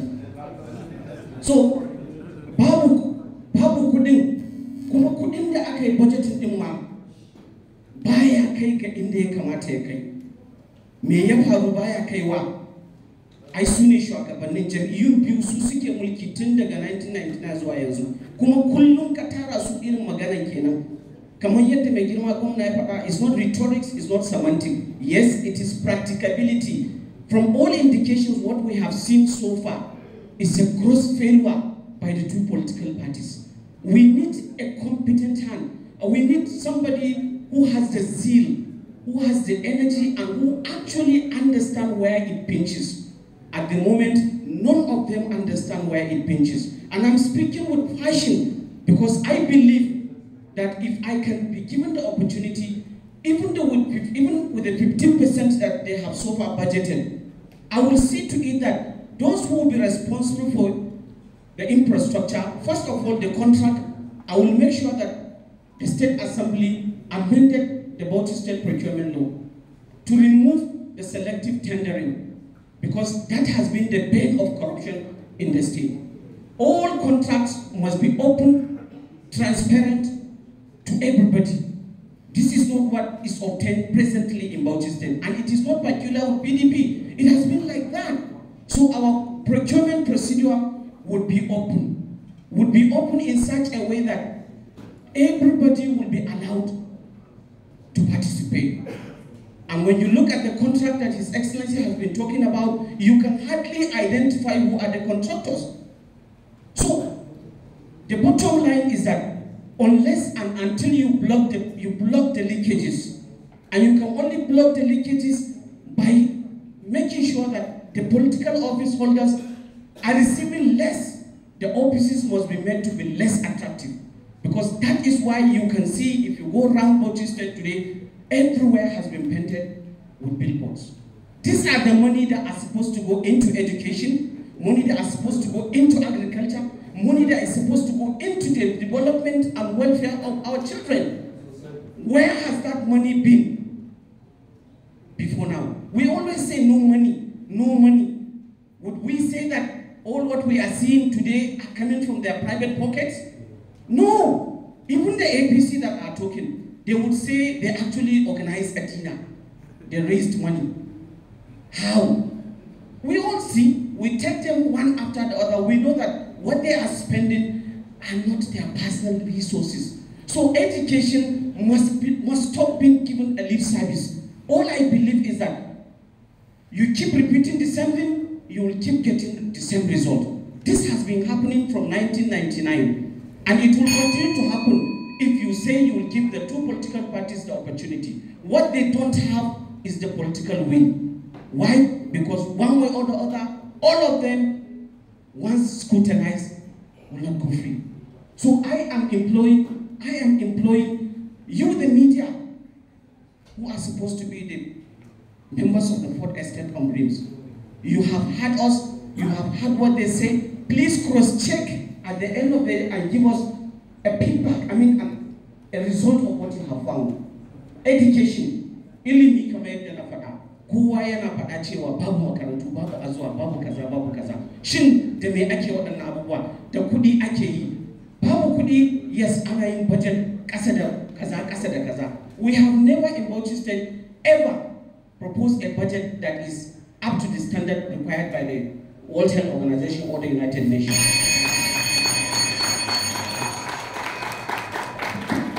Thank you very much. And for the next set of questions, we're going to start with Ambassador Air Marshal Sadiq Baba, who are retired. Poverty and unemployment are some of the major challenges confronting the socio-economic condition of the state.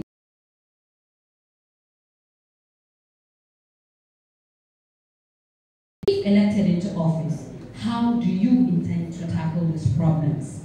Talauci da rashin aikin yi na ɗaya daga cikin manyan ƙalubalen da suke addabar yanayin zamantakewa da tallafin arzikin jihar Bauchi. Hakan ya janyo ƙaruwan aikin kaito a tsakanin matasa, taɓarɓarewar tsaro da kuma laifuka. Wasu hanyoyi za ka bi wajen warware wannan matsalolin in har ka samu hayewa kujerar gwamna? Thank you very much. Let me start first and foremost by saying that there's a relationship between development and security. You cannot have security where there's no development. You cannot have development where there's insecurity. So there's a relationship between some of the issues I raised here, which is the issue of lack of proper infrastructure for education, lack of health facilities, lack of empowerment program for the youths, palliatives for women. These are all fundamental issues that you need to address if you are to tackle the issue of insecurity. Kamar yadda nake faɗi cewa waɗannan matsaloli da kike magana a kai matsala ne wanda ya shafi rashin adalci. Duk matsaloli da ake ciki mafi yawancin su rashin adalci ne kawai, ba wani abin da ya shiga haka. Saboda haka idan ana so a gyara waɗannan abubuwa, a samu security, a samu development, dole sai an koma from the fundamentals. Fundamentals ne shi ne dole a yi adalci, dole a ba mu kowa hakkinsa, dole a tabbatar da cewa makarantu suna aiki, dole a tabbatar da cewa matasa wanda suka fi kowa yawa a cikin population na ƙasa ya zama to an fitar da tsari na musamman da za a ba su aikin yi. In ka ba su aikin yi ne za su iya cewa yayi suna da stake a process, and that way they will not be mobilized for crime. Amma matukar suka san cewa ba su da wani stake a process, chances are that they can be easily mobilized for violence, and which will lead to insecurity. Saboda haka waɗannan abubuwa in matukar ba a gano su an ɗauki matakan da ya kamata ba, an tabbatar da cewa duk kafofin da abin dukiyar gwamnati ke fita an rufe shi ba, to matukar ba ya haka ba lalle za a ci gaba da samun matsaloli. Kuma da agricultural sector wani sector ne wajen manoma da sauransu, makiyaya da sauransu. This is an area da za a iya revamping nashi wanda zai zama yana da positive impact on economy na jihar Bauchi. Wannan wanda zai kawo abin rashin zai rage rashin aikin yi, zai rage abin talauci da ake fama da shi, kuma zai rage yunwa da ake fama da shi. Da mukan samu malaman gona wanda akan kawo suna taimaka, suna ba da tallafi ma manoma. Yau duk waɗannan abubuwa babu, kamar ba ta bayyana su ba. Saboda haka waɗannan matsalolin abin da ya kamata a yi shine kamar yadda nace a koma to the drawing board. Wannan matsala insha Allah idan gwamnatin APC ta zo, dan gwana yana magana APC sun yi mulki, APC sun yi kaza. Abinda muke magana, muna magana what is currently on ground, kuma what plans we have to address waɗannan fundamental issues in ba wai muna falling back on history na waɗanda suka yi willing bane. What we want is there's a problem on ground. How do you address these problems? Identify the problems, analyze them, and come up with strategies on how to deal with these problems. And I've told you that the problems are basically the issues that have to do with governance. Governance. Unless you create an environment where the people have the sense of ownership of governance, there will always be problems. And that's the only way you make people to really be accountable. They will be transparent. They will show who is doing what, and then we will understand where all these resources that their state is going, is collecting, and where they have even given contracts, like the primary healthcare facilities. They talked about so many primary healthcare centers have been renovated and built. How? Who are the people that handled that contract? These are issues that are there in the public domain for people to see. It's all about governance. If we are transparent and honest in the way we handle issues, then we'll have little or no problem. And that is where the problem is. So my own and APC government will re-engineer the political space and make sure that we have a decent structure, a decent system that can be held accountable by anybody that wants to ask questions. It will be shown to all people that this is what is happening. This is the contract for whatever that's been given out, and this is the contractor. These are issues that can be done seriously without problems. As long as we don't go back to the fundamentals, we'll continue to have problems. And the only way we'll avoid these problems, like I said, is to first and foremost re-engineer the entire political space. Make people to feel that they are the owners of government. It's not just the governor and his people in the government house that are government. Government is about every human being. And every human being has to be involved. Has to, we have to find a way of tapping from the knowledge and experiences of other people that are from Bauchi State that are outside. There are so many learned people that have, been able to get, sound education that can contribute to the development of Bauchi State. But how many of them are involved? These are the fundamental questions, and I believe that an APC government, like I said, will re-engineer the entire process and come up with a very transparent and accountable system.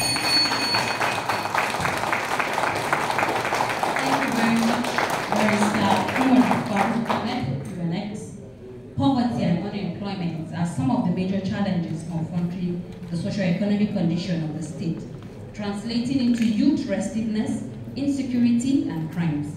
If elected into office, how do you intend to tackle these problems? Thank you. It is a general knowledge that he who comes to equity must come with a clean heart. Can the two of my senior brothers say they are clean? Who is responsible today in making Bauchi State almost ungovernable when election period is around? They are the bourgeoisies. They are the ones in charge of the public resources. Na faɗa ku shiga cikin garin Bauchi ku gani. Irin billboard alluna da aka kafa.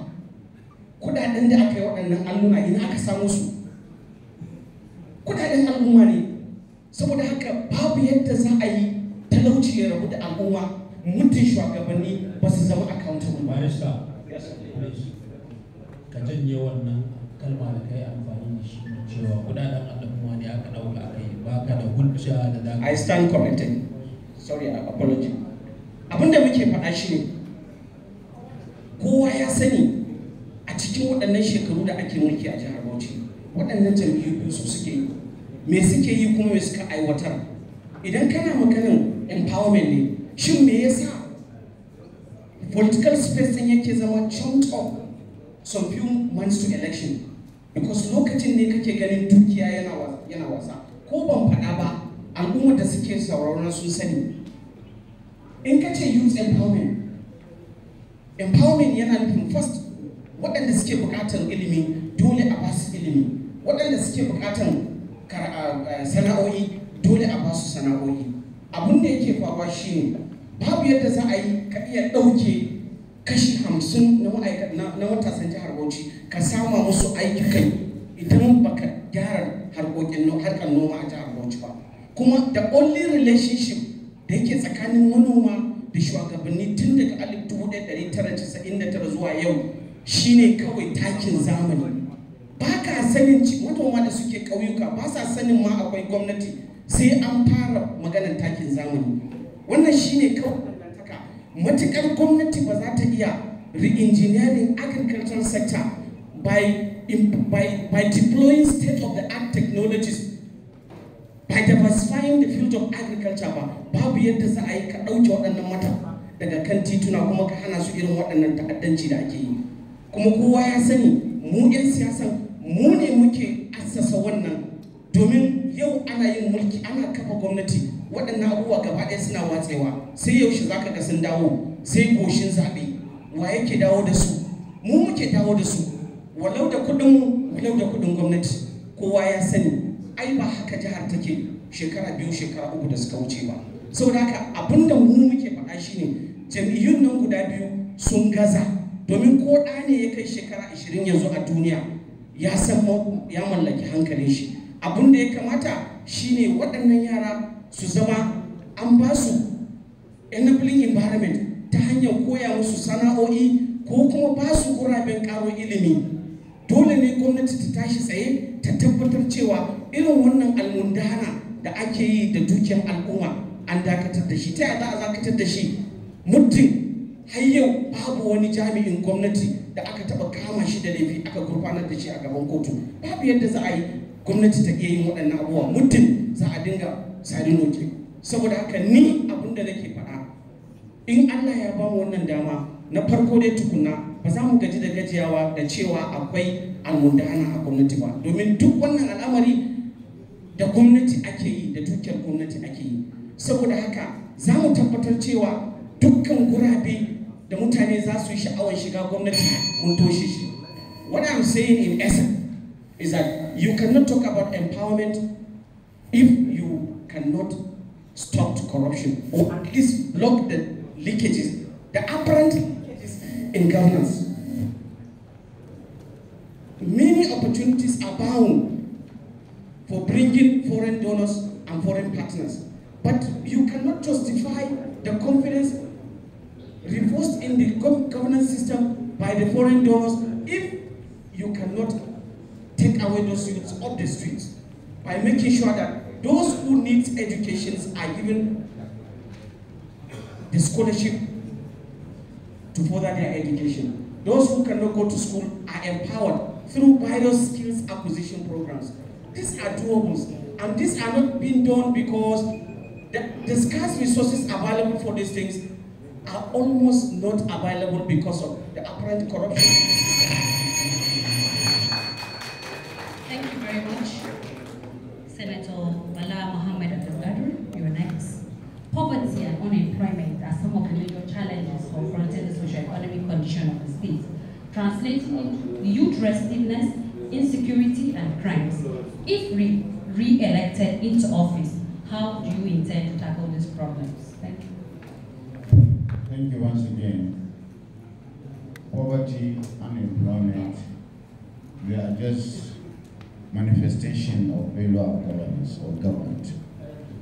And it has always been a national issue. It has always been in the front line. It is not just about the communist approach that my younger brother is talking about. Audience, please pay attention. It's about the deterioration of the system of governance itself. I agree with him there has to be transparency, there has to be inclusion.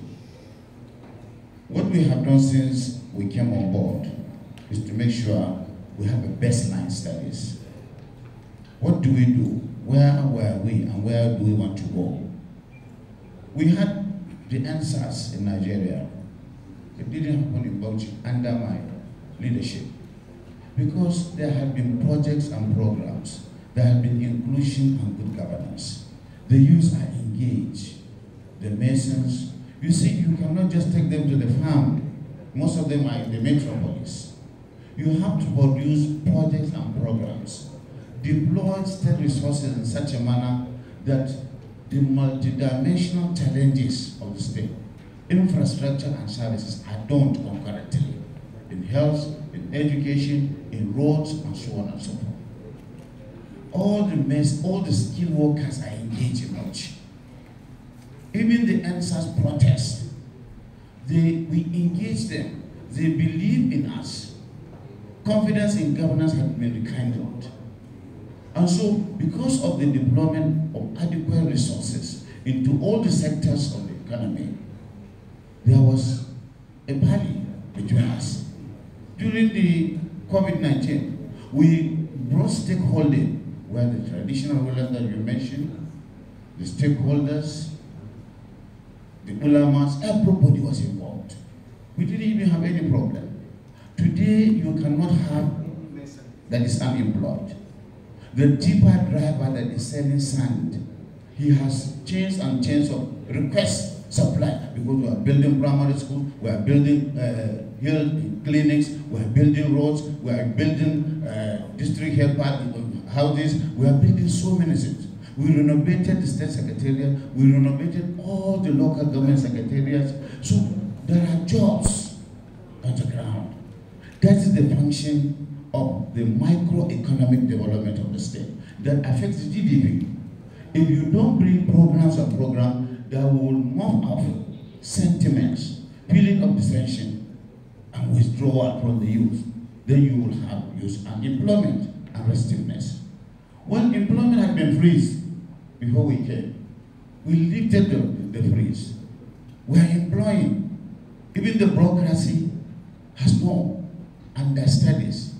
Admin officers, I can tell you, by the time this said go, we don't even have people that will work in the ministries. The nurses, they were excluded from the payroll. We grew up, me and you, to know that the nurses, as soon as we are in school, you are being paid. I returned them so that they will come back and work. I was able to give promotion to all the local government workers. Nolga has said it, and paid arrears to them. Labor has integrity. Before the end of the month, everybody is paid salaries and pension. Yes, there are those because of data. Maybe because the details of their names or the allowances they are collecting. But we have fidelity. We have sincerity. People believe in us. Dole ne sai mun kawo kudurori masu yawa, ayyuka a jiha, wanda za a gansu a bace ta ko'ina, hanyoyi, asibitoci, makarantu, aiki wa mesin, aiki wa birkila, aiki wa kowa da kowa, kafin ka tsaye da wannan rashin jin daɗi da mutane suke ci. Kuma mun cire wannan doka na cewa ba da aiki. Muna ɗaukar mutane aiki a gwamnati. Yau in ba haka muka yi ba, wata rana ma wanda zai rubuta takarda a gwamnatin jihar Bauchi za a rasa. Amma mun ja layi, kamar yadda kuka ce muna tattaunawa da gwamnatin CBN mu ga cewa mun kawo kudurori yadda aikin noma zai inganta across the senatorial districts. We have trained 2,000 youth who are also going to train others in modern farming. But that is not enough. The situation is so bad. We cannot play politics with this. Thank you very much, Your Excellencies. We thank you very much for cooperating with our rules and regulations. However, we want to draw the attention of Barrister Umar Farouk Ahmed as a barrister to at least consider the regulations. Thank you very much. Our next question is going to you, which is the last question, and it is very, very important for you to pay attention to, because it's a question on pension account and the need for increasing Ajihar. The question is saying that over-dependence on monthly allocation from the pension account has been identified as serious bottleneck in running states in Nigeria. If elected, what concrete plans do you have to change the narrative? Thank you very much. You see, when you are talking about over-dependence, of course you are talking about insufficiency of funds to run governments. Now, to run a government is not all about having enough money. It's also about being prudent, about being fair in the distribution of the little resources. When you look at the budget of the previous administration in Bauchi State, you will see that all the capital grants, you will see that there is no contribution from the tourism sector. There is no contribution from any other extraordinary effort of the government. Therefore, because of the dependence on the federal allocation, the previous administrations has become somewhat lazy in the realization or identification of extra sources of running the government. Gone are the days when tourism in the form of Yankari Game Reserve is bringing in money. What is the state of Yankari Game Reserve today? Look at our state budget. There is no contribution coming from the tourism sector. What is necessary, what necessitated this over-dependence on the federal allocation? What is the Ajihar of the state today? When you look at it, it has consistently been the same. It's good to reel out figures. Unfortunately, there are no means of verifying these figures. But I tell you that the Ajihar of the state is minimally collected. Minimally in the sense that the government of the day and other previous government has actually failed in deploying state-of-the-art technology in identifying means and ways of generating extra revenues.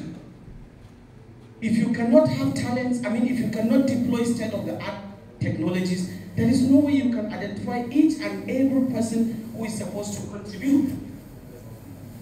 So therefore, what we will do, while depending on the federal allocation, we will ensure that we invest heavily in the ICT by ensuring that all identifiable avenues of raising extra resources are maximized. We will open up our tourism sector by ensuring that security is beefed up there. We have a lot of mineral resources in Bauchi State, even though some of them belongs to the federal government, but we will encourage the federal government. We will go to the federal government and ensure that where we identify natural resources, we compare or we persuade the state government to actually introduce the miners who can actually mine, as a result of which the state can have royalties. So there are various economic advantages in the state for which the successive government has actually closed their eyes to because of the free money coming always from the federation. Therefore, we will do that with all seriousness. And like I said, I keep saying, His Excellency said, he called some comrade stuff. Yes, I agree, because I'm passionate about where I want to see Bauchi State too. The state is seriously lacking. You can see that he himself did not say that we are where we are supposed to be. If we are not where we are supposed to be, then it means there are avenues. There is need actually to put concerted efforts in making sure that the government raise resources through means other than the federal government. We will identify citizens of Bauchi State from wherever they are in the country who are willing to come back home and invest. Some of them are in the positions to, but they are not encouraged for political reasons. And we are the only party that does not have anybody's liability on our head. Therefore, each and everybody who is in the positions to contribute to the state will be free to come to Bauchi, and in fact will be glad to come, because there will be an enabling environment for each and everybody to come and make sure that the state is collectively moved forward together. We will do that, and I keep saying corruption and corruption and corruption. Unless we block leakages, even what we are receiving from the federation allocation is sufficient to manageably see people.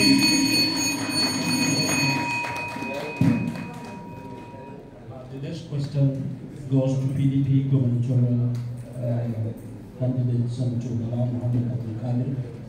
I will start with Hausa for the benefit of our Hausa listeners. Then you can go back to the English version of the questions. Dogaro kacokan akan asusun tarayya na daga cikin babban tarnaƙin gudanar da ayyukan jihohi a Najeriya. Wasu ƙwararren tsare-tsare kake da su wajen sauya wannan yanayin idan aka sake zaɓenka. Our over-dependence on monthly allocation from the Federation account has been identified as serious bottleneck in running states in Nigeria. If re-elected, what concrete plans do you have to change the narrative? Thank you very much for the opportunity once more. I think we have demonstrated enough capacity as a government in terms of Ajihar and doing away with overdependence on federation account. For the benefit of those who have not had the opportunity of governance like BRB, you will see it from we think it is about tourism or enjoyment. The resources coming to barely enough to pay salaries. When we came, our idea was about 300 million a month. We have, through the dint of reform, raised it to 1.2 billion monthly. And that's what we have used, amortize it to do infrastructure. We inherited debt that is having negative effect on the federation account because deduction was at source. And we did not restructure the loans. For example, our foreign debt is about 174 million. Most of it because of Bauchi Water, which is a good project, and the previous commitment of the administration that were here before us. We never took it as a government. We were able to free resources by transparency, procurement that is neat, reducing the cost of doing business. And of course, price competitiveness. By so doing, we are able to free resources to deploy into other sectors. Without that, we wouldn't have been doing the projects and programs we are doing. Many people ask me, where are you getting money, Bala? I say the same money or less. Where was the other administrations that couldn't arrest all this deterioration in the system? We were able to raise our Ajihar. My younger brother has said it. We have to be transparent and be competitive. Because this country, we are going and moving to a situation where every state must as a matter of necessity, assess itself and its potentials. We are a federating entity. If there is supreme federation, then every state will produce what it needs. But we can do it. We have mineral resources. We are a gateway to all the 7 states or all these 3 zones in the north. And that's why we have opportunity. And we have already demonstrated that. We are paying our commitment of debt and at the same time doing projects and programs. This is my secret that I don't want to share with my younger brothers, because at least they will have the courtesy of giving me the kudos. Even though I know they want to take my seat, but certainly they know we are doing very well. We are paying our obligations to the workers of Bauchi. We are paying our obligations to our creditors, and at the same time we are doing projects and programs. The secret is M&E, supervision, leadership. I'm always here in Bauchi supervising my appointees and the public servants to make sure that good governance is there. Reform in the whole system to make sure that we free resources. The spate of ghost workers. My elder brother before fought it, and he was grounded, but he tried. But I have worked so hard to make sure that I reduce so much money that was going into ghost worker syndrome. Abinda muke yi shine tunda muka zo muka yi la'akarin da cewa ba a kan samun kuɗin shiga. Muka buɗe baka-bakanmu na jihar Bauchi, muka tada kuɗin shiga daga miliyan 300 zuwa 1 biliyan zuwa 1.2 biliyan. Shine muka sarrafa da bankuna muke ayyukan da kuke gani. Kuma da ba a yi haka. Kuma ga basu suka da aka ɗauka bayan muna biya. Dole ne ga kuma ma'aikatan bogi muka rage su. Muna ƙoƙari mu kawo kasuwanci, mu kawo ease of doing business yadda zai kasance mutanen Bauchi sun yi walwala ba tare da taɓarɓarewar arzikinmu ba. Muna da experience na Abuja, yadda muka yi Abuja har muka kawo ginshiƙin ci gaba wa jihar wa birnin tarayyar Abuja. Saboda haka ita gwamnati wato tumbin giwa ne. Dole ne sai ta samu wani kuɗin shiga wanda za ta yi.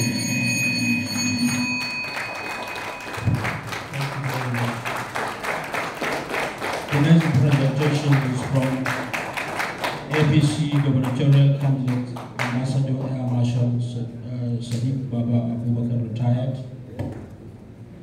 The question is over dependence on monthly allocation from the Federation account has been identified as serious bottleneck in running states in Nigeria. What concrete plans do you have to change the rate? Saboda masu sauraron mu wanda ba sa jin yaren Turanci ga fassarar wannan tambaya cikin harshen Hausa, dogaro ga shukan akan asusun tarayya na daga cikin babban tarnaƙin gudanar da ayyukan jihohi a Najeriya. Wasu ƙwararren tsare-tsare kake da su wajen sanya wannan yanayin idan aka zaɓe ka? Thank you very much. I think the issue of internally generated revenue, over-reliance on federation allocation is a problem that can be resolved through creativity and innovation. Unfortunately, His Excellency has given us some figures, but I can tell you that there are so many, quite a number of states that have done extremely well and have been recognized as such, one of which is Kaduna State. We all know what has happened and what the executive governor there did. And, you know, it's all about having ideas, having good ideas, and having a very transparent and accountable system. I have had the opportunity to be associated with internal revenue generation many years back when I was in Maiduguri, and for which I received 2 awards from the state government at that time. But what I can tell you from my experience, all these issues of internal revenue generation has to do with first lack of confidence. The public, if the public does not have confidence in the government, they are not likely to pay their revenue. They are not likely to pay ground rents. They are not likely to pay business premises tax and all those taxes that people are supposed to pay. And like I said, in 21st century, it's all about creativity and innovation. There are so many channels through which you can actually generate internally generated revenue. And once the public can see the value of what has been generated on ground, then they will appreciate it more and they will key into these innovative and creative programs. But where they are unable or they are not able to see in very clear terms that the resources generated is going into services that can be measured, then it is very, very easy for them to avoid paying some of these taxes. And if you look at the agricultural sector, it's another area because it's all about the economy. It's all about the economy of the state. Somebody that is struggling to eat cannot be asked to pay taxes.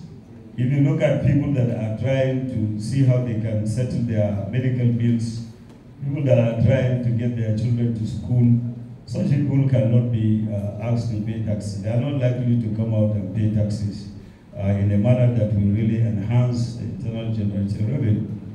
But it is all about creativity, it's all about innovation, it's all about transparency, it's all about accountability, it's all about ensuring that there are little or no leakages. As much as possible, we must close the holes of leakages. We want to really have the internal generated revenue that we require to be able to add value to our society and execute programs that will touch on lives. Once we are able to do that, then it is going to be very easy for us to really enhance the internal generated revenue. And apart from the internal generated revenue, even the federation account, what is allocated, there must be more transparency. There must be accountability on, in how these resources are expended. That's the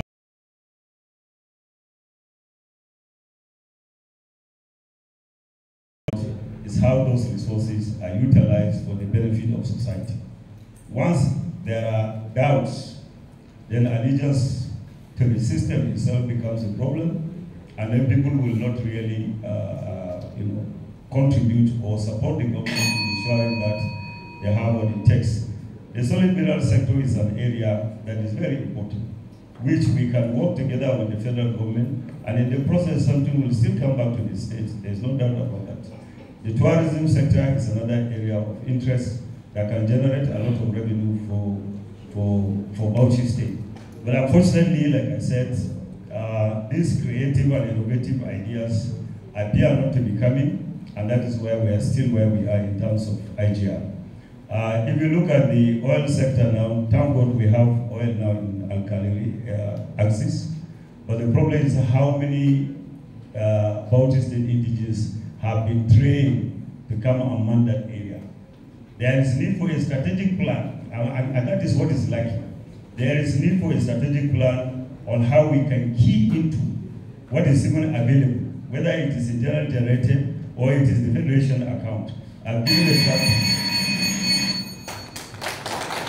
Thank you very much. The MC has the information. Over to you. Your Excellencies, distinguished guests, ladies and gentlemen, I hope we are enjoying the debate. Can we give the three candidates a standing ovation? A standing ovation, can we stand? Keep clapping, keep clapping. Yes. Thank you so much, thank you so much. You may take your seats. We are gradually coming to the end of this debate, which is becoming more interesting by the minutes.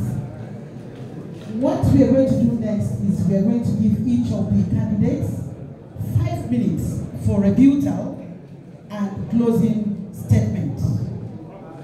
After that, we're going to have group photographs. The candidates are going to have a snapshot with the chairman of the 2023 election debate group and the chairman of the occasion. Can we have some silence, please? Yes, after the rebuttal and closing statements by the three candidates, we're going to have a snapshot. The candidates are going to have the first snapshot with the chairman of the occasion and the chairman of the 2023 election debate group. After which, the candidates again will have another snapshot with the two chairmen and the debate group members. Then finally, the candidates will have another snapshot with their running mates, the DGs of the different campaign councils, and party chairmen. Then we will take the exchange of pleasantries and then we leave. Is it okay by us? Yes. Thank you very much. Yes. No, there wouldn't be question from the audience. No, there wouldn't be question. Thank you so much. We have given the rules already, so we don't want to break that.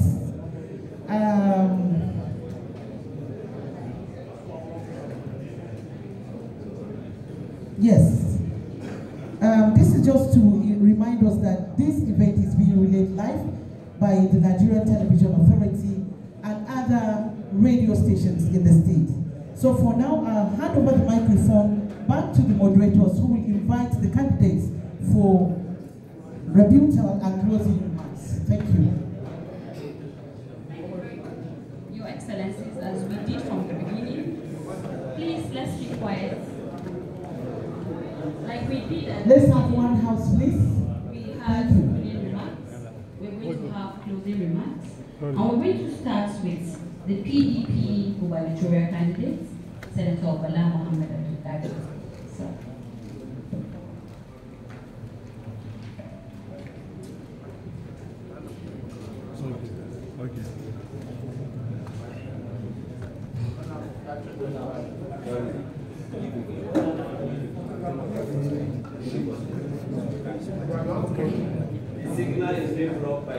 Thank you.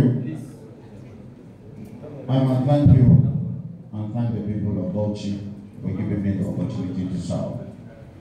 This debate is one of the most cherished opportunity I have to thank the people of Bauchi for having confidence in me. The last speaker, my brother, has spoken. It is about trust governance. It is about connection and inclusivity. I minimally disagree with my contestants. I as to say that I will refute what they have said. We are all connected by that desire to serve Bauchi. We may have different platforms, but not too much of ideological differences in education and in health. We know our situation in Bauchi. What I want to have is a movement that will set a new Bauchi, to reset button for rebuilding Bauchi. Education is a problem. One term will not do it. I need the second term because I have started very well. I know what is the problem. My pedigree, I will not say it's towering over theirs because I don't underrate anybody. As a director in the federal system, as a senator and a minister of the FCT, where I brought development that are tangible, I think I have what it takes to develop Bauchi. The multidimensional challenges and approaches are required. What we need to do is to refocus. I cannot refute anything they have said.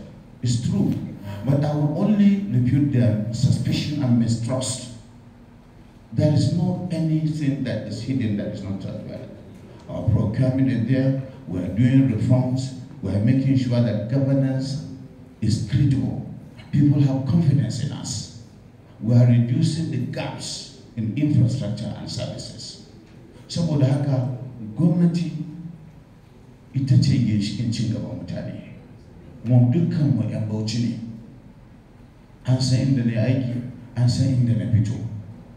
Na aiki a gwamnatin tarayya inda na rike gwamnatin wato birnin tarayya Abuja. Inda har yanzu ba zan ce na fi wani ba, amma ba zan ce wani ya fi ni ba. Wajen revenue ba zan zo in tsawwala wa mutane ba. Dan ina yi maganar Kaduna, ba zan iya yin irin na Kaduna ba. Ba zan je in sa mai kosai ta biya kuɗin haraji ba. Ba zan sa mai sai da shayi ya biya haraji ba. Saboda dole ne governance must have a human face. Yes, we want revenue, but we must have to have we have to have humility. Me, I'm open to criticism. Some of the ideas they mentioned, especially my younger brother, is going to add to my own manifesto and my vision. Because inclusion is good. If there is no this kind of interaction, we will not know what others have in mind. Definitely most of your ideas are misplaced. In agriculture, we are doing so much. In education, we are doing so much. Even in the traditional institution, they are happy. But we must take authority. We must take decision where everybody, whoever aids, we must punish him. Governance must be serious. So I thank you most sincerely for giving me the opportunity to connect with the people of Bauchi. Mun yi aiki na gyara taɓarɓarewar ilimi, kuma ga ƙudurorin mu da za mu yi, mu daɗa gyarawa, mu ci gaba da gyaran da muka fara, wanda magabatan mu suka yi, ko sun kasa ko sun yi sun sani, ni ba na zargin kowa. Haka a hanyar ilimi, a hanyar lafiya, kowa ya sani da ba mu da likitoci, ba mu da ma asibitocin, kuma babu ma private clinic din a nan Bauchi. Ani na yi abin kirki ya gina Air Force Hospital. It's good. To irin wayannan muke so. Again, hanyar tallafawa wa yara da mutane da mata. Muna yi kowane local government mun je. Amma da kudin mutane muke, ba wani gwaninta ba ne. Muna amfani da kudi kaɗan mai aiki da yawa wanda mutane suna gani. Mun taɓa gidan gwamnati, mun taɓa sakatariya na gwamnati, mun taɓa sakatariya na local government, mun taɓa gidan hakimai, mun taɓa gidan dagatai, mun yi firamare, mun yi asibitoci, mun yi hanyoyi inda manoma za su zo da kayan nomansu. Muna buƙatar lokaci mu ci gaba don mu ɗora akan wannan abu mai kyau da muka fara. Muna godiya ga organizers na wannan, Allah ya saka da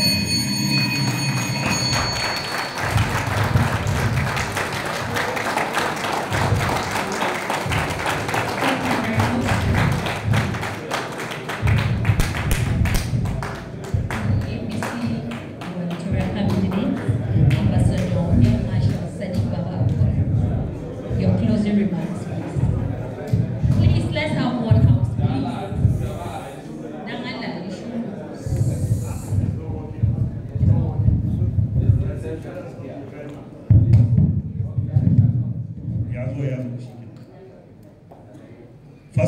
foremost, let me also appreciate the organizers of this discussion. I don't want to call it a debate. It's not a debate. It's a discussion. We are trying to interact with our population and to explain to them that currently what is on ground is grossly inadequate. In the area, the educational sector needs fundamental reform. The health sector is in a serious problem. There are issues of youth empowerment. There are fundamental issues that need to be addressed, and that is what the APC government, if you look at our manifesto, both the presidential manifesto and my manifesto, you will see in details what we have articulated there are some of the strategies that we'll use to make sure that we address this fundamental issue. No society where education is the problem will ever develop. We cannot remain the way we are. There are so many out of school. These statistics are not my figures. These are statistics that are out there by credible institutions that have come out to say, look, you are in trouble in terms of education in Bauchi State. You have 1.4 million out of school children. In another 10 years, where will this 1.4 million go to? These are the fundamental issues. That 1,549 women are dying is not my figure. These are figures that are out there in the open. And we must accept it. We must accept that there are fundamental issues. And we must re-engineer the entire process and make sure we come up with a process that will pay special attention to these concerns.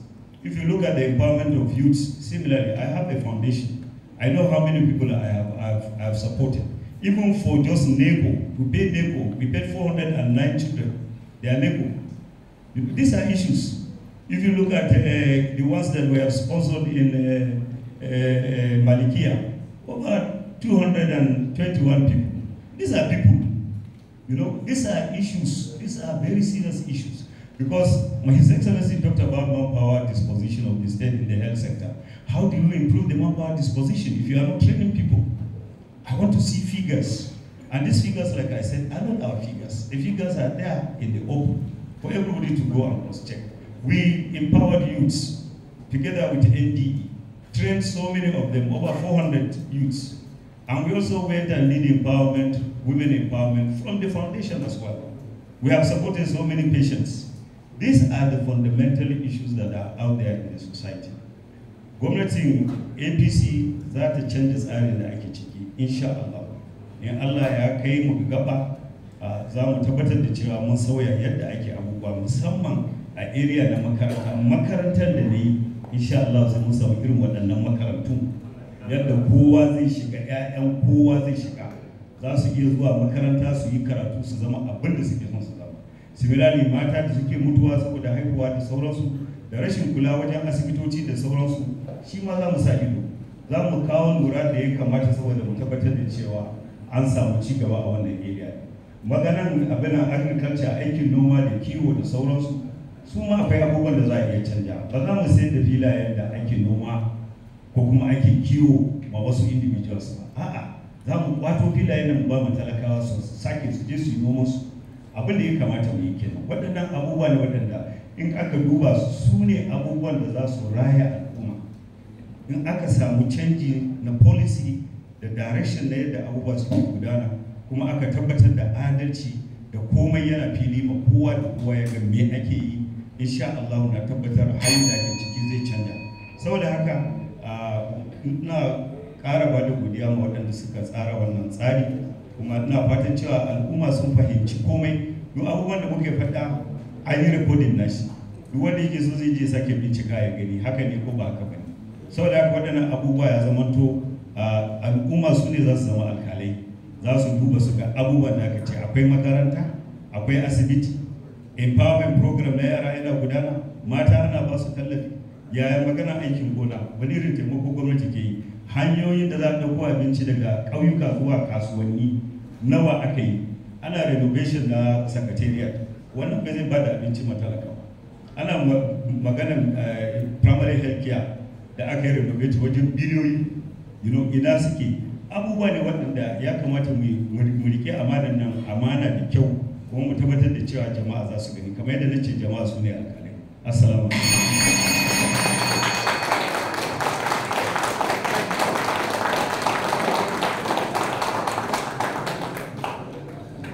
Mongoli.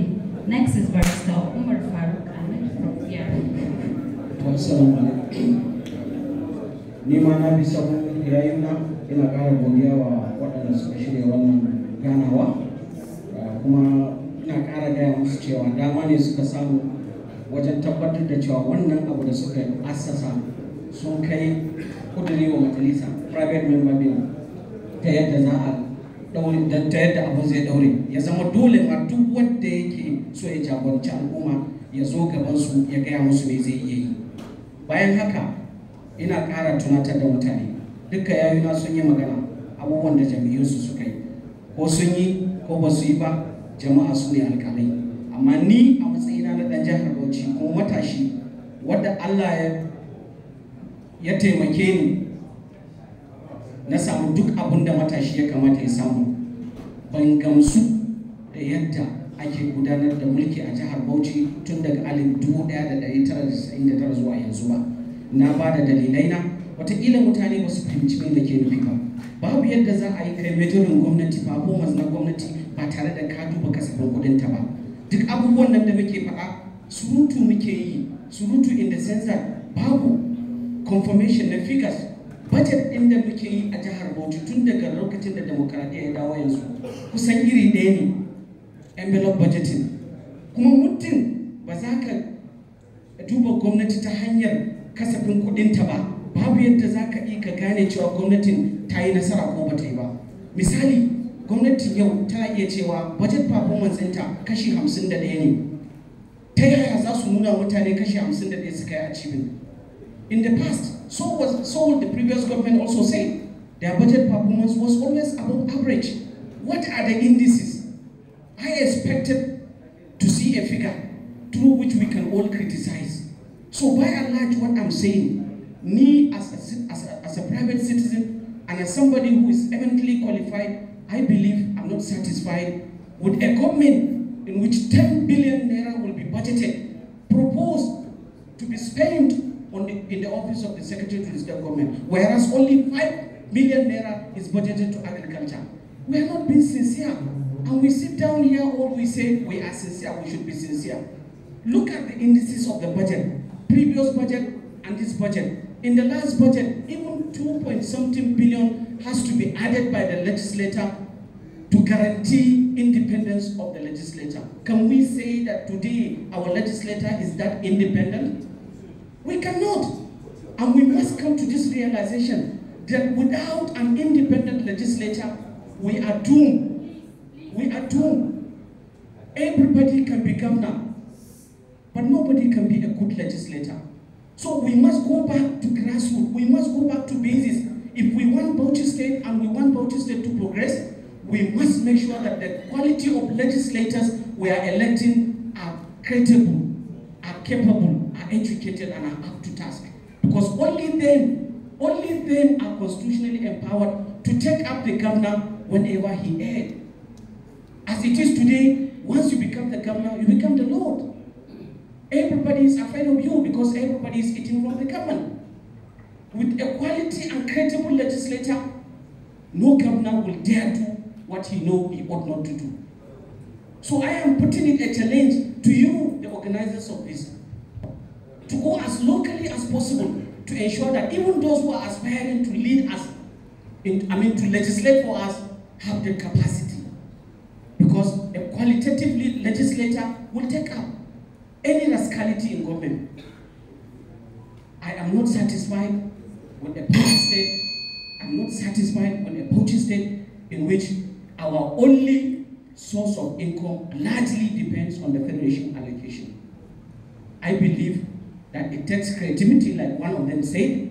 Yes, creativity, we can do that by bringing in eminent people, qualified, and we can give them free hand. What we can do is to monitor them and ensure that what our blueprints are followed to the letter. Sincerity is not just a word, it is a bone. And you can look at the sincerity of a person by his antecedents. So I believe all of us have Bauchi State in our mind, but not all of us are passionately dispositions to develop Bauchi State. And develop Bauchi State does not start and end with good statement or good speech. It has to do with the kind of people surrounding you. I challenge you.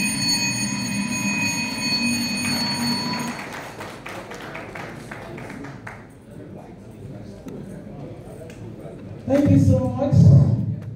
Yes, thank you so much. The candidates have spoken and the people of the state have heard. So, come March 11th, I'm sure whatever choice they are going to make will be an informed choice. Let me use this opportunity to appreciate Governor Bala, the candidate of the People's Democratic Party, for sparing his time to participate actively in this debate. Thank you so much, sir. Our appreciation also goes to Ambassador Air Marshal Sadiq Baba Abubakar, the APC gubernatorial candidates. Thank you for your participation, sir. Barrister Umar Farouk Ahmed of the PRP, we appreciate your time. Put your hands together too for our moderators, Bulak Afsa of the NTA and Dr. Musa Adam. Thank you so much. What we're going to do now is the exchange of pleasantries, and that will be handled by the chairman of the occasion. I don't know whether it will be convenient for him to come here, but you can hand over the microphone to him there to preside over the exchange of pleasantries. Thank you so much.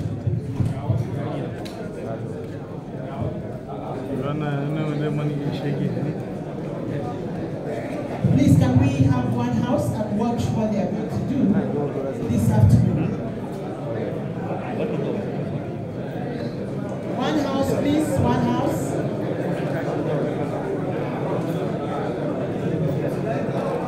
Please do not leave yet. Don't go yet. We're going to take the national anthem before we depart. Do not leave yet. Please, excuse me, please. Before we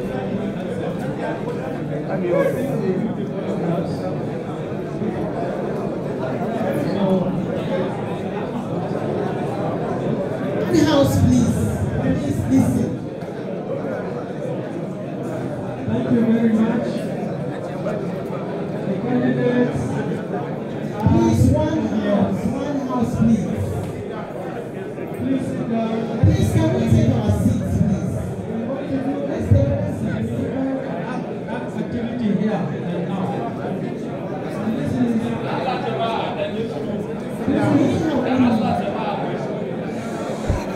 This is to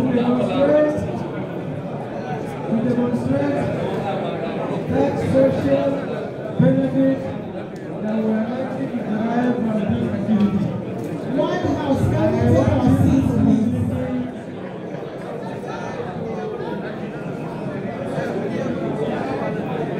Can we take our seats, please? I want to invite the contestants to shake individual hands of their various contestants. Please. This is one of the benefits of the deriving from it. Now, this is to show that we are all here for the benefit of Bauchi State.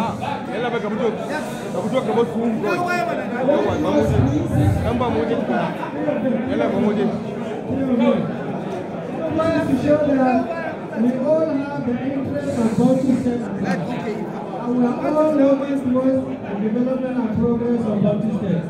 As they have mentioned during the debate and during the discussion, every of them is making sure that Bauchi grows. Then please, let's take the group photographs. First, the future men and the three contestants.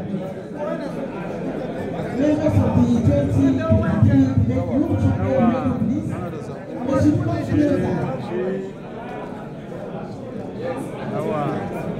Ya fata cewa mazi ma yana ji a gaban mazi aka yi gashin nan ya ce gwamna Bala monita ne a gaban mazi aka ya ji monita kawo kuma ya ce wanda gidansu yana son ya sa a daji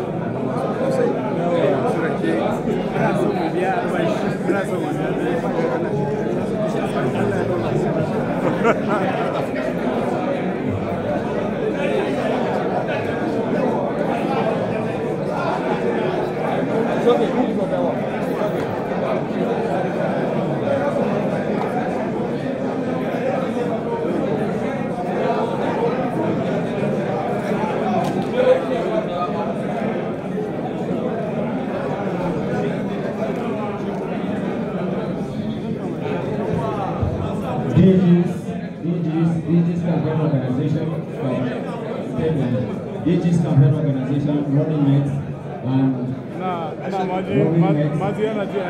party chair.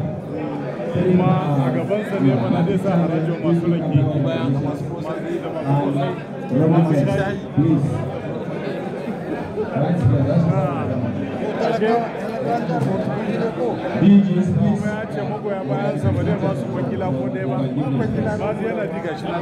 Just chance for DG's. Running mates, DG's campaign organization, running mates, party chairs, chairman of party,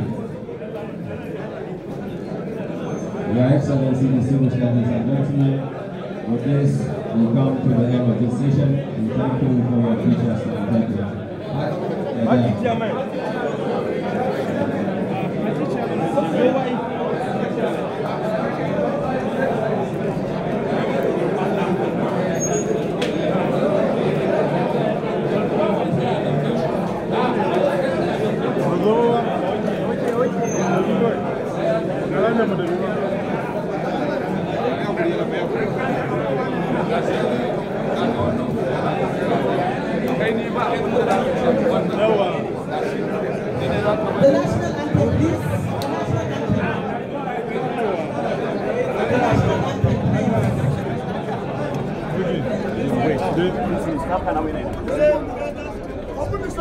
No, it's already out. National anthem.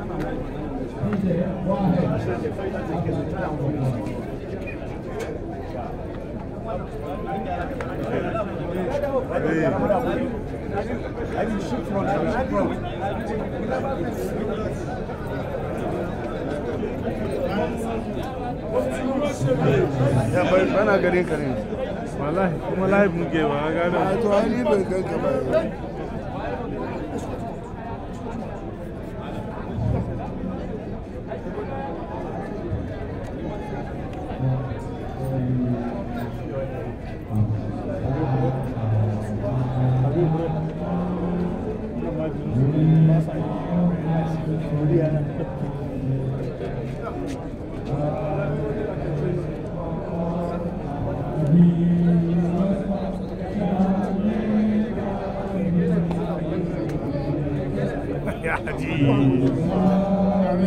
Alhamdulillah.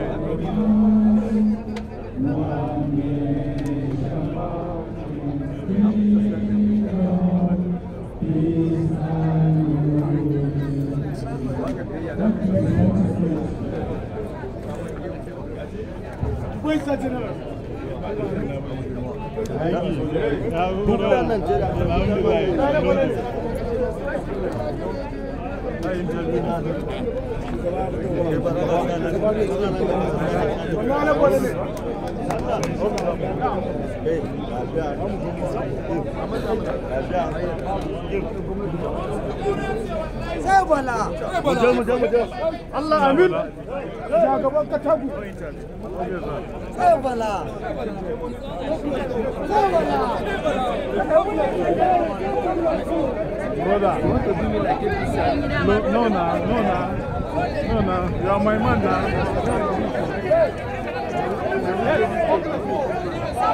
Have you heard what the candidate said? Saying that the Kauran is a monitor. He's a monitor.